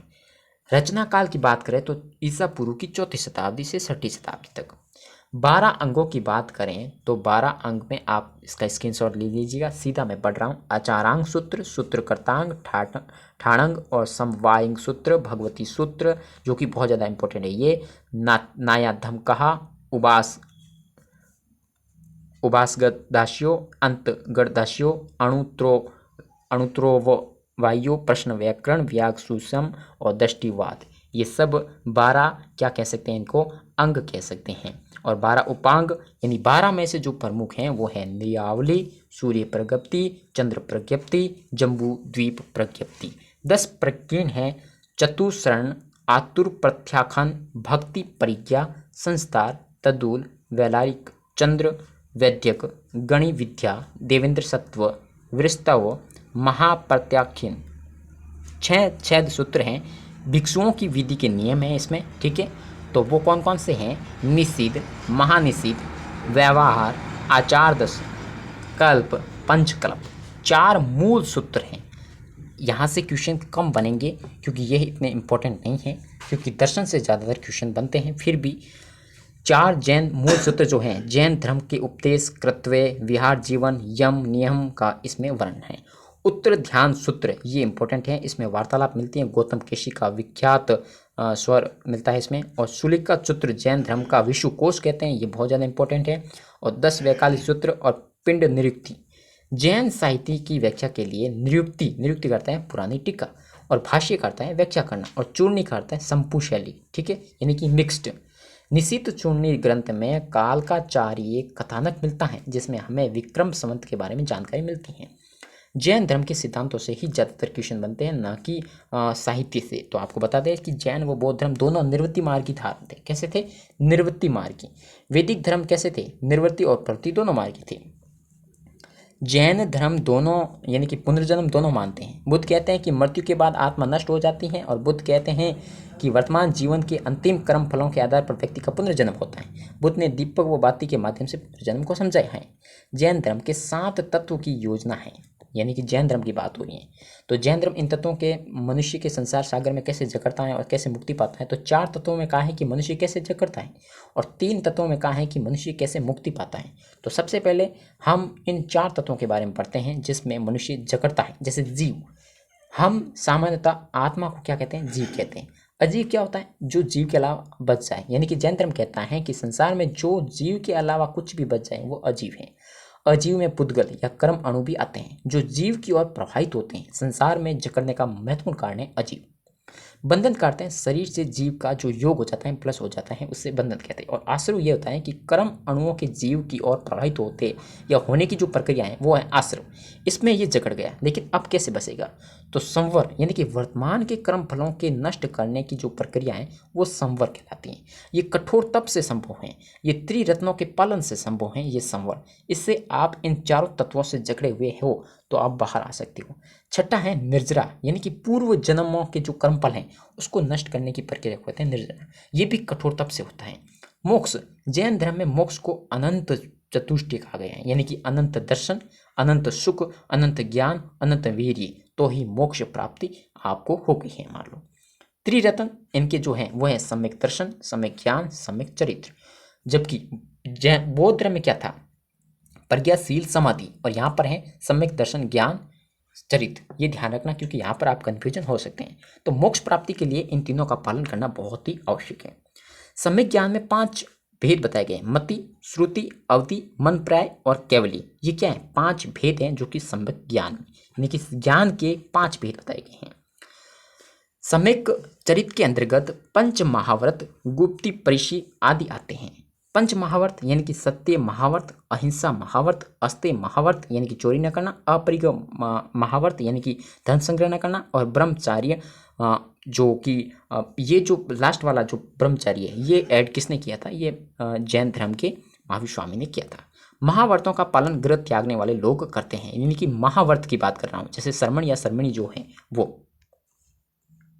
अणुव्रत जो हैं जो जिनका पालन गृहस्थ लोग करते हैं, जैसे सत्य अणुव्रत, अहिंसा अणुव्रत, अस्तेय अणुव्रत, अपरिग्रह अणुव्रत और ब्रह्मचारी अणुव्रत, यानी कि इनका पालन कौन करते हैं? गृहस्थ लोग। अनेकांतवाद या स्यातवाद ये दोनों एक भी हैं और कहूँ तो ये अलग अलग भी हैं। कैसे? देखिए, भारतीय दर्शन जिसमें ज्ञान मीमांसा है, तत्व मीमांसा है, नीति मीमांसा है। ज्ञान मीमांसा यानी कि ज्ञान प्राप्ति के स्रोत हैं, वो ज्ञान मीमांसा। तत्व मीमांसा जैसे जगत, आत्मा, परमात्मा, ये 3 तत्व हैं। नीति का अर्थ है आचरण, क्या गलत है क्या सही है। तो तत्व मीमांसा में अनेकांतवाद आता है, तत्व मीमांसा यानी जगत, आत्मा, परमात्मा से संबंधित। और ज्ञान मीमांसा में आता है स्यातवाद। तो अनेकांतवाद की जो व्याख्या है ना, वो स्यातवाद के आधार पर की गई है। स्यातवाद कहो या सप्तभंगी न्याय कहो या ज्ञान की सापेक्षता का सिद्धांत कहो, जैन धर्म इस सिद्धांत में ये कहता है कि सत्य का वास्तविक स्वरूप बहुत ही जटिल है। कोई भी व्यक्ति ये दावा नहीं कर सकता कि उससे सत्य की पूर्ण जानकारी है। हमारे में से कई व्यक्ति कथन मिलकर सत्य के नज़दीक पहुंच सकते हैं, किंतु पूर्ण सत्य के नज़दीक नहीं पहुंच सकते। तो जैन धर्म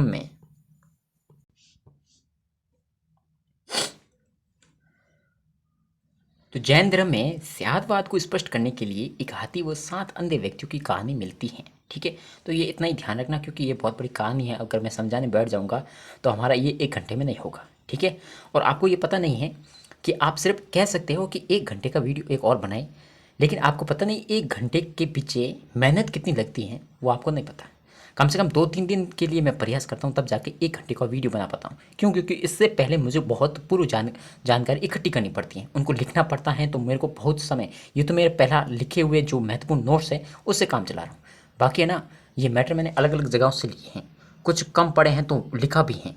लेकिन जो अर्थशास्त्र का वीडियो आया ना, उसमें मैंने 9वीं से लेकर 12वीं तक एनसीईआरटी किताबें नहीं लेके आया और उसके बाद उस मैटर को उतारा, फिर आपके समक्ष प्रस्तुत किया। तो इसके पीछे बहुत मेहनत लगती है। 4-5 दिन मेरे अर्थशास्त्र में मेरे को 10 दिन लगे, है ना, बहुत टाइम लगा। दिन भर उसमें लगा रहा, तब जाकर 1 घंटे का वीडियो आपके लिए बना पाया। ये आसान नहीं है। फिर भी आप कभी कभी एक पूरा वीडियो नहीं देख पाते क्योंकि आपके पास इतना टाइम ही नहीं है। आप उसको 1 घंटे वीडियो नहीं देख सकते, तो मेरे पास से इतना कहाँ से समय आएगा कि मैं आपके लिए इतना बड़ा वीडियो बनाऊँ, छोटे वीडियो के लिए इतनी मेहनत करूँ। फिर भी मैं मेहनत करता हूँ, कुछ साथी देखते हैं ताकि उनका भी भला हो, इसलिए। अनेकांतवाद ये तत्व मीमांसा से संबंधित है। जैन धर्म कहता है कि जगत का कोई भी व्यक्ति ये नहीं जानता कि जगत का या आत्मा का या परमात्मा का वास्तविक स्वरूप क्या है, या कोई एक व्यक्ति ये दावा नहीं कर सकता कि मुझे आत्मा का, परमात्मा का, जगत का पूर्ण रूप से वास्तविक स्वरूप क्या थे। हमारे में से कई व्यक्तियों के कथन मिलाकर हम इसके वास्तविक स्वरूप के नज़दीक पहुंच सकते हैं, लेकिन ये पूर्ण रूप से कतई नहीं कह सकते कि हमने इसको जान लिया है। ये होता है अनेकांतवाद। ठीक है, और एक होता है अनेकात्मवाद। अनेकांत और अनेकात्मवाद में बहुत फर्क है। यानी कि जैन धर्म अनेक आत्माओं को मानता है, उनको स्वीकार करता है। केवल ये होता है कि जैन धर्म में मोक्ष प्राप्ति व्यक्ति को केवली कहा जाता है। जब केवली पूज्य हो जाए तो उससे कहते हैं अहर्त। बहुत इंपॉर्टेंट है शब्द। ठीक है, तो मुक्ति, जीवन मुक्ति, जिसे बौद्ध धर्म में निर्वाण कहा गया है, जैन धर्म में संयोग या केवली कहा गया है। और विदेह मुक्ति हो जाती है, शरीर छोड़ देते हैं तो महापरिनिर्वाण हो जाता है। जैन धर्म के संबंधित पूछे तो अयोग केवली हो जाता है। अब जैन धर्म से 2 मीटिंग्स हुई थी।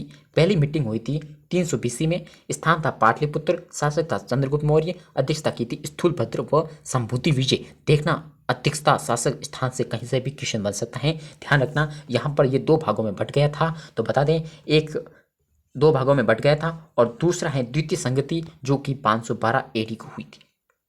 ये वल्लभी गुजरात में। शासक था सर्वसेन, अध्यक्षता की थी देवधी शर्मा शर्मण ने, और कार्य था जैन धर्म ग्रंथों का अंतिम रूप से क्या करना, संकलन करना। जैन धर्म से कुछ अंतिम अन्य तथ्य भी जान लेते हैं। जैसे जैन धर्म को पूर्व मध्यकाल में गुजरात के चालुक्य राजाओं ने सर्वाधिक इसको संरक्षित किया था, गुजरात के चालुक्य राजा।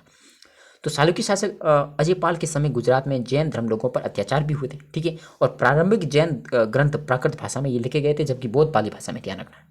श्वेताश्वर संप्रदाय के कई उप संप्रदाय जैसे पुज्जिरा है, ढूंढिया है, तेरापंथी है, ये अलग अलग भागों में बट गई थी। ठीक है, दिगंबर संप्रदाय के भी कई उप संप्रदाय हैं जो कि हम अलग अलग भागों में पढ़ रहे हैं। जैसे तारणपंथी या समयापंथी स्थापना जैसे तारण स्वामी ने की थी। प्रारंभ में श्वेताश्वर संप्रदाय का प्रमुख केंद्र था मगध, लेकिन कालांतर में मथुरा, उज्जैन, गिरनार की प्रमुख केंद्र भी हो गई। दिगंबर संप्रदाय का जो प्रमुख केंद्र है वह पुंड्रवर्धन कर्नाटक है। ये बहुत ज़्यादा इंपॉर्टेंट है। श्वेताश्वर का मगध और दिगंबर का कौन सा, पुंड्रवर्धन कर्नाटक, जो कि दक्षिण में चले गए थे। श्वेताश्वर तीर्थंकर की जो जीवनी लिखते थे वो चरित शब्द का प्रयोग करते थे। किसका? चरित। जबकि दिगंबर पुराण शब्द का प्रयोग करते थे। बहुत इंपॉर्टेंट है ये चीजें, ध्यान रखना। अवर्ता, अवर्ता क्या होती है? जो सांसारिक मोह माया से लिप्त हो। अणुवर्त जो आंशिक रूप से, और सप्तवर्ती जो पूरी तरह से सांसारिक मोह माया में अलग हो जाए, उससे सप्तवर्ती हो गया एकदम, है ना। तो महावीर स्वामी के जो शिष्य हैं वो गणधर कहलाए। तो ध्यान रखना, महावीर स्वामी के शिष्य गणधर कहलाए, न कि बौद्ध धर्म के। ठीक है, चलिए साहब, महावीर स्वामी के बाद जो गणधर था वो सुधर्मन जैन संघ का अध्यक्ष बना। पार्श्वनाथ की महिलाओं में पुष्प शुलिका का नाम आता है, ध्यान रखना। और दक्षिण भारत में जैन मठों को बसादी कहते हैं। क्या कहते हैं? बसादी। बहुत इंपॉर्टेंट है। राजस्थान के मेवाड़ शासक आबू के परमार, अजमेर के चौहान भी जैन धर्म के संरक्षित दिया था। जैन धर्म की विशाल एक प्रतिमा मिलती है जो हासल जिले में शरणबेला गांव के निकट कर्नाटक राज्य में स्थित बाहुबली की प्रतिमा थी। इसका निर्माण भी गांगे नरेश राजमहल चतुर्थ के मंत्री थे चामुंडा राज ने बनवाई थी। तो ये बहुत इंपॉर्टेंट फैक्ट है, ध्यान रखना।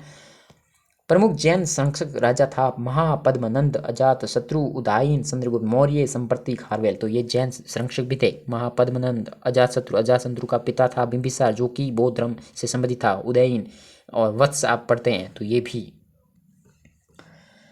महाजनपद काल, अगला लाइन लिखा है महाजनपद काल। देखो महाजनपद के बारे में हमने पहले थोड़ा जानकारी प्राप्त कर ली थी, फिर भी देख लो।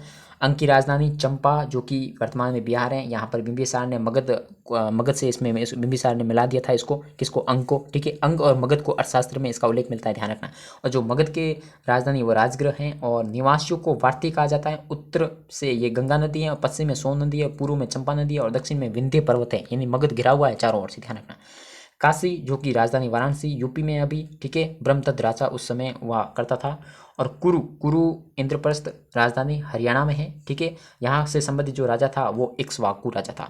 कौशल की राजधानी श्रावस्ती और कुशावती दो राजधानियां मैंने आपको बताई थी। यूपी में पर्षजनित यहाँ का राजा का उल्लेख मिलता है। वज्जी की राजधानी वैशाली जो कि बिहार में। 8 कुल शामिल हैं इसमें। ठीक है, मल जो कि कुशीनारा के और पावा के दोनों प्रकार के, ये बिहार में है। अजातशत्रु ने इस पर आक्रमण किया था। शेदी की राजधानी सुक्तमती है जो कि झांसी में है वर्तमान में। शिशुपाल यहाँ का राजा हुआ करता था। वत्स जो कि राजधानी कौशाम्बी है, यूपी में है अभी। ठीक है, और उदयन यहाँ का राजा हुआ करता था। गांधार की राजधानी तक्षशिला जो शिक्षा के क्षेत्र में बहुत फेमस था, जो कि अभी पाकिस्तान में है। ठीक है, और कम्बोज जो कि हाटक जम्मू कश्मीर, अफगानिस्तान और पाकिस्तान ये पूरा क्षेत्र कहलाता था उस समय, जो घोड़ों के लिए बहुत प्रसिद्ध हुआ करता था। अवंती जो कि उज्जैनी एवं महिष्मति दो राजधानियां हैं, एमपी में हैं। चंड प्रद्योत यहाँ का राजा फेमस हुआ करता था। ठीक है, अस्मक जो कि इसकी राजधानी पोटल है जो कि गोदावरी नदी के पास है अभी। सूरसेन जो कि मथुरा यूपी में है ये। ठीक है, यहाँ पर यदु राजवंश मिलते हैं। ठीक है, पहले के ज़माने में उस समय। मत्स्य की राजधानी विराटनगर जो कि जयपुर है। पांडवों ने यहाँ पर अज्ञातवास बिछाया था। और पांचाल की राजधानी अहिष्यत्रपुर या काम्पिल्य जो कि बरौली में अभी वर्तमान में कह सकते हैं। ठीक है, तो ये कुछ बहुत इंपॉर्टेंट जानकारी ऐसी नहीं है कि मैंने बहुत शॉर्ट बताए हैं, पहले आपको मैं पूरा बता चुका। अब पढ़ते हैं मौर्य काल। देखिए 322 से 184 बीसी तक चला। ठीक है, मौर्य काल का मूल स्थान पूछे तो पिपली वन नेपाल से है। ठीक है, ब्राह्मणों ने कहा ये शूद्र हैं, बौद्ध ने कहा ये क्षत्रिय हैं, और निष्कर्ष रूप में हम क्षत्रिय ही मानते हैं। ठीक है, कौटिल्य ने कहा है, क्योंकि कौटिल्य से हमें स्पष्ट हुआ है कि कौटिल्य लिखता है कि राजा कितना ही कमजोर होना कैसा चाहिए? क्षत्रिय होना चाहिए। इसका मतलब जरूर मौर्य में जो मौर्य थे वो क्षत्रिय हुआ करते थे, क्योंकि ऐसा कौटिल्य ऐसे थोड़ी लिखता अगर वो नहीं होता। ठीक है, तो मौर्य जानकारी की हम स्रोत की बात करें तो कौटिल्य का अर्थशास्त्र। देखिए कौटिल्य को अर्थशास्त्र में द्विवर्षभ अर्थात कि श्रेष्ठ ब्राह्मण कहा गया है। ठीक है, तो इसका मतलब कौटिल्य कौन था? ब्राह्मण था, इससे स्पष्ट हो जाता है हमें। तो अर्थशास्त्र की तुलना अरस्तु के ग्रंथ पॉलिटिकल वो मैक्यावली प्रिंस से की जाती है। राज्य में सप्तांग सिद्धांत दिया था। छठे अधिकरण में मंडल योनि में यह दिया गया है। सप्तांग सिद्धांत यानी कि 7 तत्वों से राज्य का निर्माण हुआ है। स्वामी, अमात्य, द्रुग, राष्ट्र, बल, कोश, मित्र इंपॉर्टेंट है, रट लो इसको, माइंड में सेट कर लो, यहाँ से क्वेश्चन बन सकता है। स्वामी, अमात्य, द्रुग, राष्ट्र, बल, कोश और मित्र। देखिए अर्थशास्त्र में 15 अधिकरण व 108 प्रकरण है। 90 से 15वें जो अधिकरण है इसमें विदेश नीति का उल्लेख है, जो कि इंपॉर्टेंट है, ऐसा ही पूछा जाता है। विशाख दत्त का मुद्रा राक्षस इस ग्रंथ को चंद्रगुप्त में वर्षण या कुलहीन का कहा पहला संस्कृत जासूसी ग्रंथ कहा जाता है, क्योंकि मौर्य कालीन की जो गुप्तचर व्यवस्था है ना ये बताता है हमें, इसलिए हमने इसको कह दिया जासूसी ग्रंथ। अगला है पतंजलि का महाभाजी। इन्होंने लिखा है कि मौर्य शासकों ने धन कमाने के लिए अनुचित तरकीब अपनाई। राजा स्वयं अपनी ओर से देवताओं की मूर्तियां बेचता था, ऐसा इसमें लिखा गया है। सोमदेव का कथा सरित सागर से भी हमें जानकारी मिलती है मौर्यकालीन। सेमेंद्र की व्रत कथा मंजरी से भी हमें जानकारी मिलती है। कलन की राज तरंगिणी से भी हमें इनके इतिहास के बारे में जानकारी मिलती है, यानी कि कश्मीर के बारे में मिलती है। तो जैन साहित्य में अगर मौर्य वंश की जानकारी मिलती है जैन साहित्य से पूछे तो एक है भद्रबाहु का कल्पसूत्र, जो कि भद्रबाहु चंद्रगुप्त मौर्य का क्या था, गुरु था। और हेमचंद्र जो कि परिशिष्ट पर्व लिखा उसने। बौद्ध साहित्य से जो मौर्यकालीन जानकारी मिलती है तो ये बौद्ध साहित्य बहुत इंपॉर्टेंट है। एक है दिव्यदान, एक है दीपवंश व महावंश, एक है महापरिनिबाण सूत्र, एक है अशोक वदान जो अशोक पर लिखी गई, एक है आर्य मंजू श्रीकल्प जो हर्षकालीन इतिहास भी है उसमें भी मिलता है। तो दिव्यदान में अशोक को क्षत्रिय बताया गया है, तो ये बहुत इंपॉर्टेंट है। तो बौद्ध भी कहते हैं कि भाई ये क्षत्रिय है, ठीक है। विदेशी साहित्य की बात करें तो एक मैग स्तनी इंडिका है जो मौर्य काल का दास प्रथा का उल्लेख करता नहीं है, क्योंकि हम दासों के साथ क्या अच्छा व्यवहार करते थे, इसलिए ये समझ नहीं पाया कि दास इनके क्या है, परिवार से संबंधित होंगे, ठीक है। वर्ण व्यवस्था का भी उल्लेख नहीं करता। समाज को 7 जातियों में बांट दिया, जैसे कि दार्शनिक, कृषक, शिकारी, पशुपालक, व्यापारी, शिल्पी और योद्धा, निरीक्षक, मंत्री, यही क्या है 7 जातियां हैं, जबकि ये जातियां नहीं थी उसमें, ठीक है। अन्य यूनानी रोमन लेखक जैसे स्ट्रेबो व जस्टिन ने चंद्रगुप्त को क्या कहा, सेंड्रोकेटस का। एरियन व प्लूटार्क ने क्या कहा, एंड्रोकोटस का। हजारों बार पूछा गया है ये एग्जाम में, बहुत बार रिपीट भी होता है, हो सके तो इसको भी रट लेना। और विलियम जेम्स ने सर्वप्रथम बताया कि सेंड्रोकोटस व एंड्रोकोटस क्या है, चंद्रगुप्त मौर्य हैं ना, ये इसका प्रयोग इसके लिए हुआ है। चीनी लेखों से भी हमें विवरण से पता चलता है कि मौर्यकालीन, जैसे कि फायान लिखता है कि चंद्रगुप्त मौर्य ने पाटलिपुत्र में एक क्या बनाया, राजभवन बनाया। फायान पाटलिपुत्र में अशोक द्वारा नरक बनाने का भी उल्लेख मिलता है। हवेनसोंग कहता है कि मैंने उस नरक की दीवारों को देखा है, ठीक है। इसका मतलब ये भी जानकारी देता है कि उस समय मौर्यकालीन था, ठीक है। इत्सिंग भी जानकारी देता है कि मैंने अशोक की बौद्ध भिक्षु के रूप में क्या देखी, मूर्ति देखी है, तो ये भी हमें जानकारी प्रदान करता है।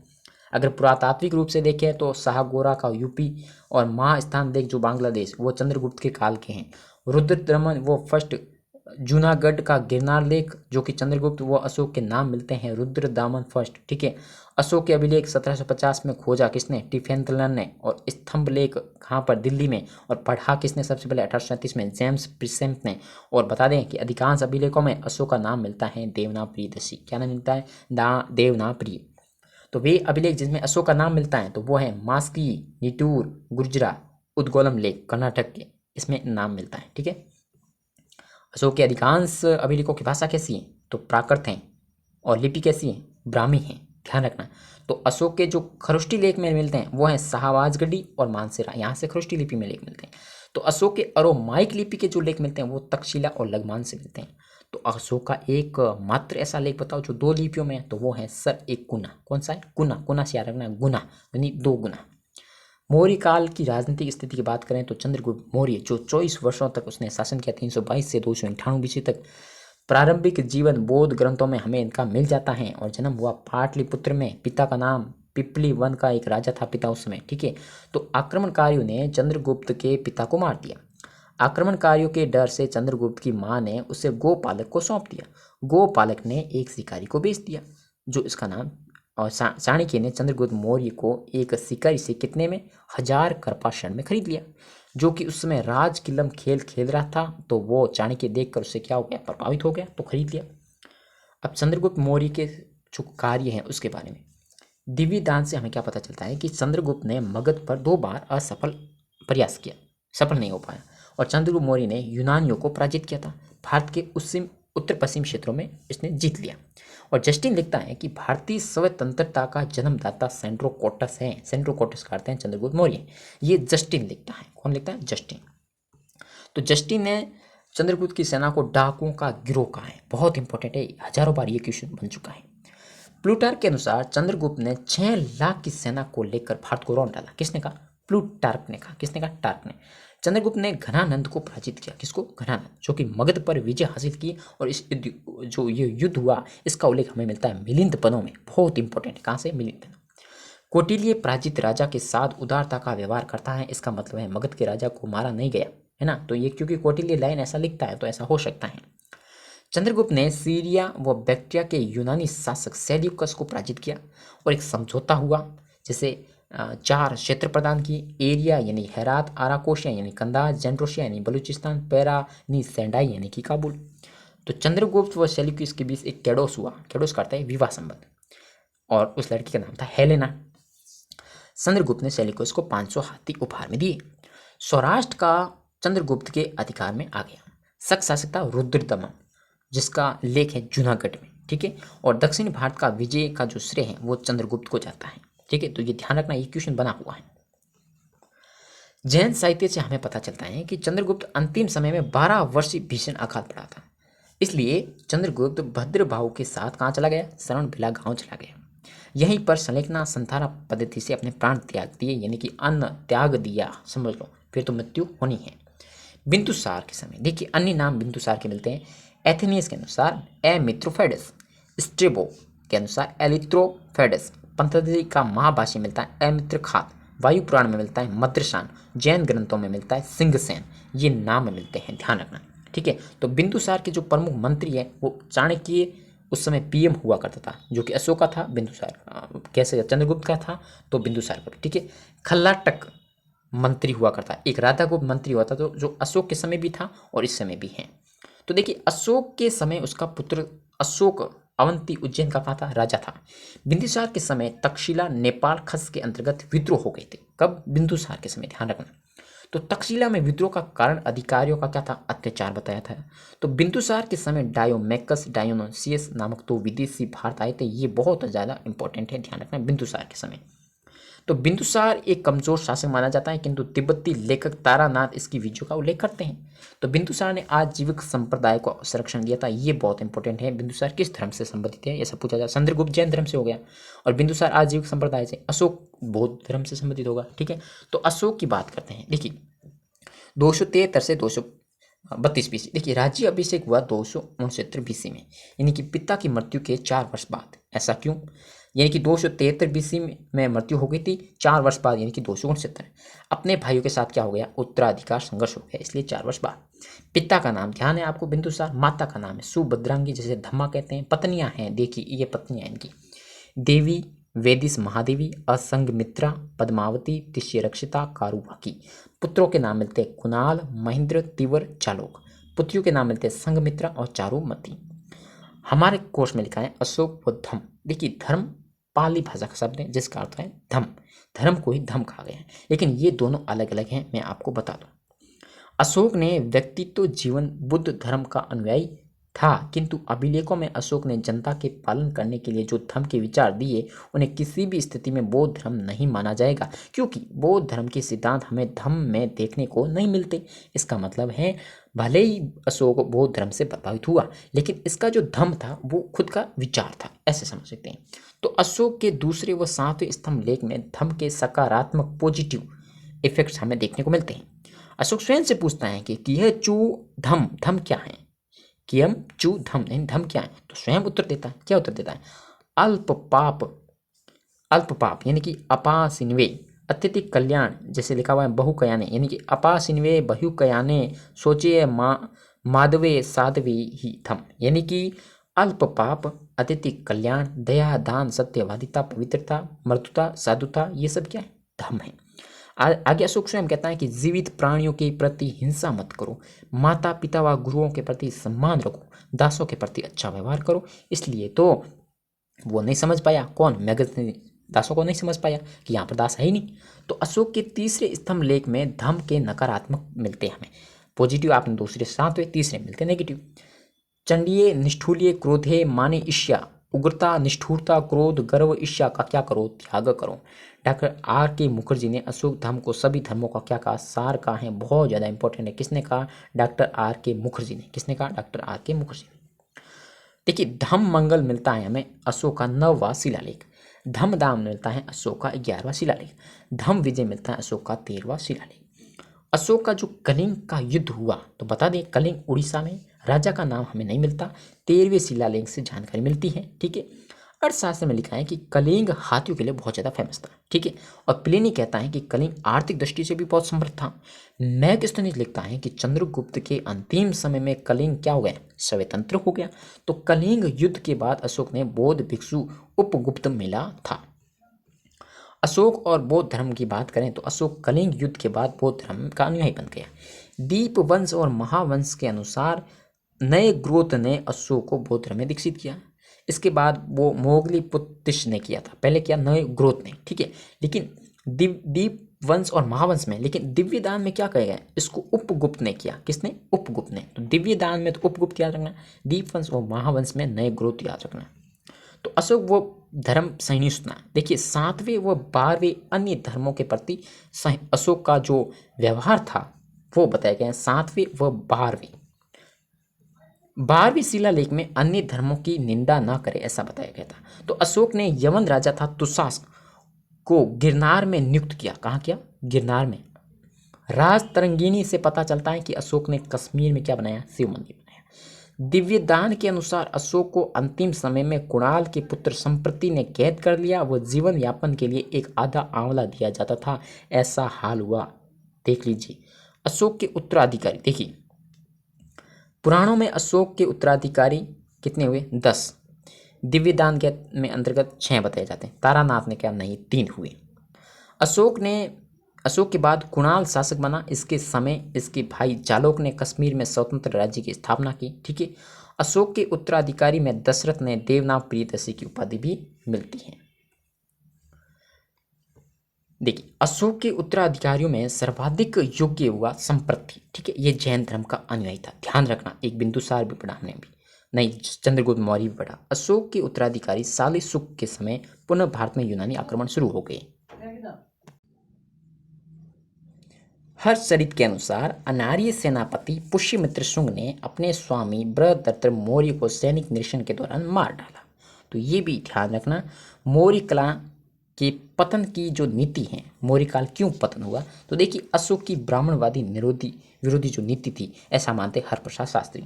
प्रथम शिलालेख से क्या पता चलता है कि अशोक ने पशुवध पर प्रतिबंध लगा दिया, जो कि गलत था उस समय। क्यों? क्योंकि उस समय पशुवध कौन करते थे? वैदिक काल में ऐसा कार्य चल रहा था, ब्राह्मण पशु बलि देते थे, तो इससे ब्राह्मण विरोधी हो गए। रूपनाथ लघु शिलालेख में कहा कि अशोक कहता है कि मैंने भूदेवों को नकली देवता बना दिया, ऐसे ब्राह्मण विरोधी हो गए। 5वें स्तंभ लेख में अशोक क्या कहता है कि दंड समानता व व्यवहार समानता का नियम लागू कर दिया, यानी कि समान, सबको समान माना जाएगा, ऐसे में ब्राह्मण विरोधी होंगे। हेमचंद्र राय चौधरी कहते हैं कि मौर्य के पतन का जो कारण है वह है ब्राह्मण विरोधी नीति, ये भी मानते हैं। अशोक की अहिंसा की नीति, ऐसा मानते हैं हेमचंद्र राय चौधरी। क्यों? क्योंकि इसका पहले इसकी बात करें तो इसका खंडन भी किया किसने? नीलकंठ शास्त्री ने। क्यों? क्योंकि अशोक ने कहीं पर भी सेना भंग नहीं की थी उस समय। 13वें शिलालेख में क्या कहा? अशोक जंगली जातियों को चुनौती देता है कि आप बैठ जाओ, ठीक होगा, नहीं तो अच्छा नहीं होगा, है ना। तो केंद्रीय प्रशासन व अधिकारी तंत्र का अप्रशिक्षित होना, ये कहा रोमिला थापर ने। अशोक के बाद अयोग्य उत्तराधिकारी हुआ, महत्वपूर्ण ये कारण है।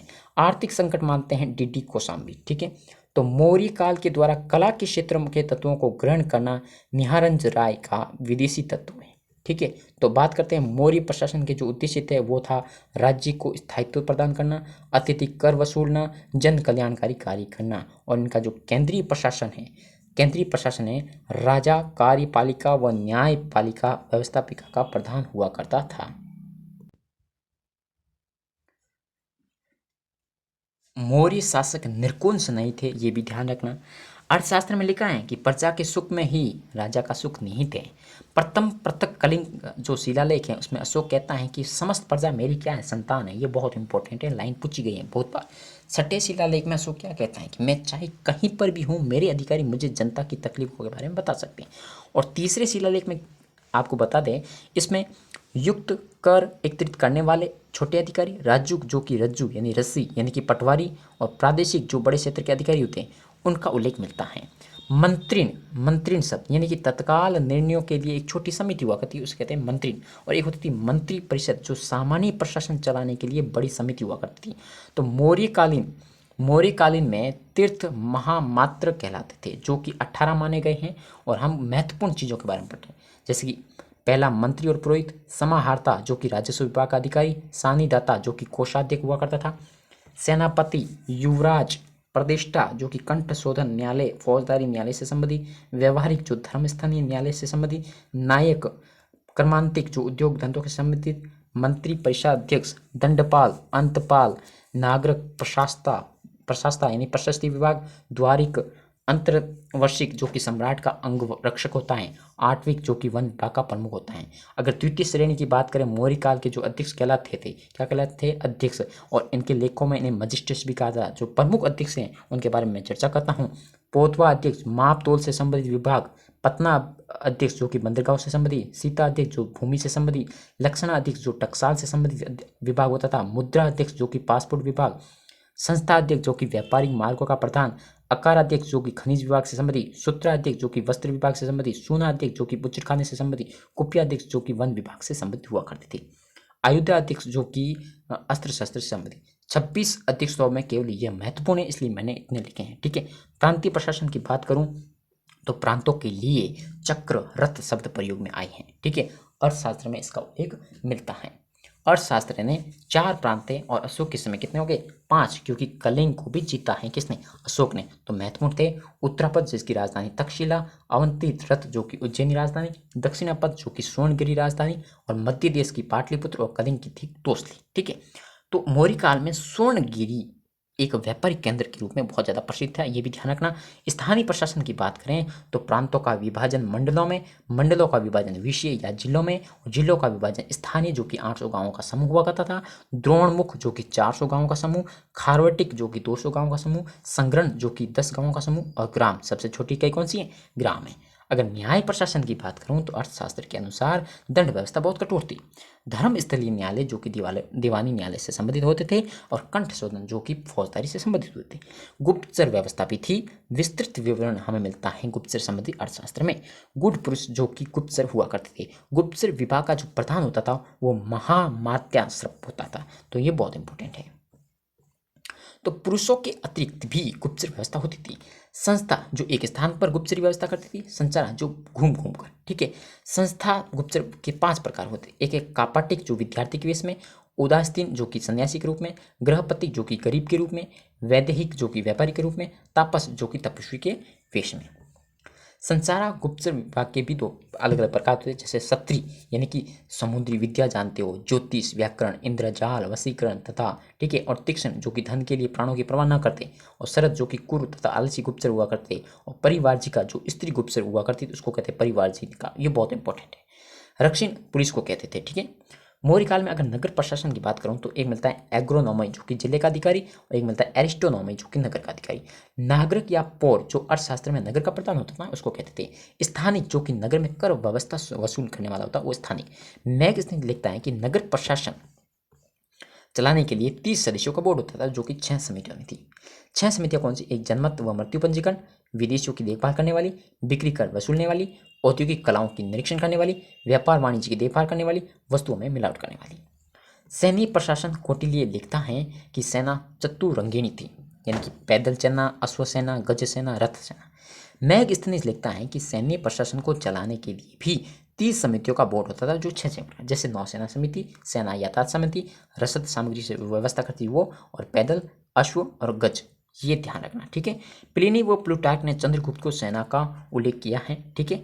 और अर्थशास्त्र के अनुसार युद्ध के समय सेना का संचालन कौन करता था? नायक करता था। मौर्य काल में आर्थिक रूप से अगर बात करें, दशा देखें तो आय का प्रमुख स्रोत भूमि कर हुआ करता था। राजस्व उपज का 1/6 भाग लिया जाता था। भूमि कर जैसे भाग कहते थे, सिंचाई कर जैसे उद्योग भाग कहते थे। सिंचाई की व्यवस्था करने वाला सेतुबंद। ठीक है। परिहीनक होता है पशुओं द्वारा फसल को नुकसान पहुंचाने पर जो कर लेते थे, टैक्स लेते थे, वो परिहीनक। एक होता था परिहारिक, कर मुक्त गांवों के लिए। ठीक है। वर्तनी होता था सर्क कर। पाशो होता था अतिरिक्त लाभ अर्जित करने पर लिया जाने वाला।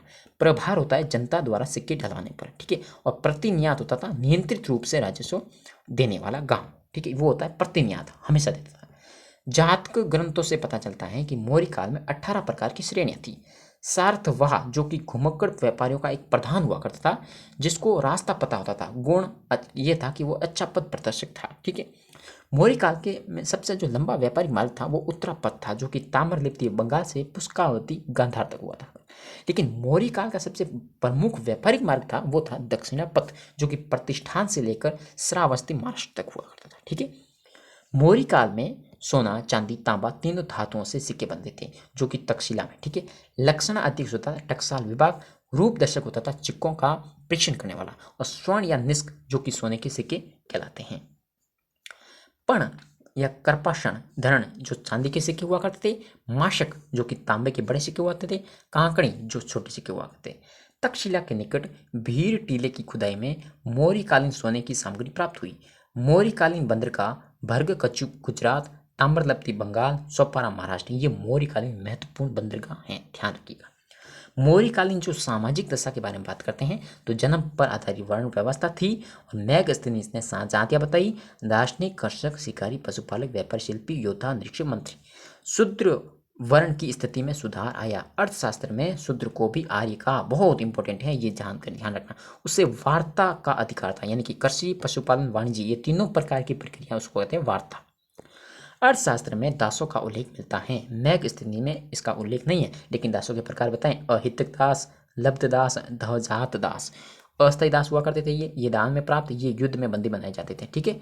और अन्य प्रकार भी दास हैं जो कि हमारे लिए इंपॉर्टेंट इतना नहीं है। अर्थशास्त्र में विवाह की आयु 16 से 12 वर्ष की गई थी। असूया पश्य यानी स्त्रियों के पर्दा प्रथा की ओर संकेत करता है। कौटिल्य ने विवाह को एक समझौता माना और विवाह विच्छेद को मोक्ष शब्द दिया, ठीक है।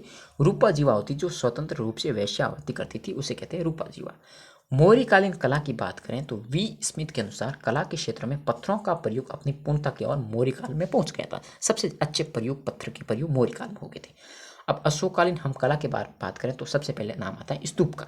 स्तूप शब्द का उल्लेख है ऋग्वेद में हमें मिलता है, किंतु स्तूप कला का संबंध बौद्ध धर्म से है। देखिए, स्तूप इस प्रकार का हुआ करता था, ये बाहर वेदिका होती थी, ठीक है। और जो ये चबूतरे के ऊपर अंड टाइप का बना हुआ था, इसलिए इसको अंड, और ये जो ऐसे हुआ करता है इसको कहते हैं हर्मिका, ठीक है। मेदी जो कि चबूतरा की जो ये है ना चारों, ये मेदी हुआ करती थी, और यहाँ पर लोग परिक्रमा देते थे, इसलिए इसको परिक्रमा, और जो एंट्री होती थी उसको कहते थे तोरण द्वार, ठीक है। तो स्तूप के भाग पूछे जाए तो मेधी, अंड, हर्मिका, यष्टि, सत्र, वेदिका, ठीक है। प्रदक्षिणा, पत्र, तोरण द्वार, ये इसके भाग हैं। स्तूप का जो पवित्र भाग है वो है हर्मिका। क्या है? हर्मिका, जो मैंने अभी बताया आपको, हर्मिका। ये सांची का स्तूप आप देखेंगे तो मध्य प्रदेश के भोपाल के समीप कंदखेड़ा की पहाड़ियों पर स्थित, जिसे अशोक द्वारा निर्मित साल भंजिका नामक स्त्री की आकृति सांची के स्तूप पर स्थित है, और ये स्त्री ब्राह्मण धर्म से संबंधित है, अतः ब्राह्मण व जैन धर्म में नजदीकियां बढ़ रही थी, ऐसा हमें प्रमाण मिलता है सांची के स्तूप से। धर्म राज्य का जो स्तूप है वो सारनाथ व तक्षशिला में स्थित है। देखिए, स्तंभ की बात करें तो स्तंभ को अशोक स्तंभ की बनाने की प्रेरणा कहते हैं ईरानियों से मिली है, लेकिन ऐसा नहीं है, इसमें हम आपको फर्क बताते हैं।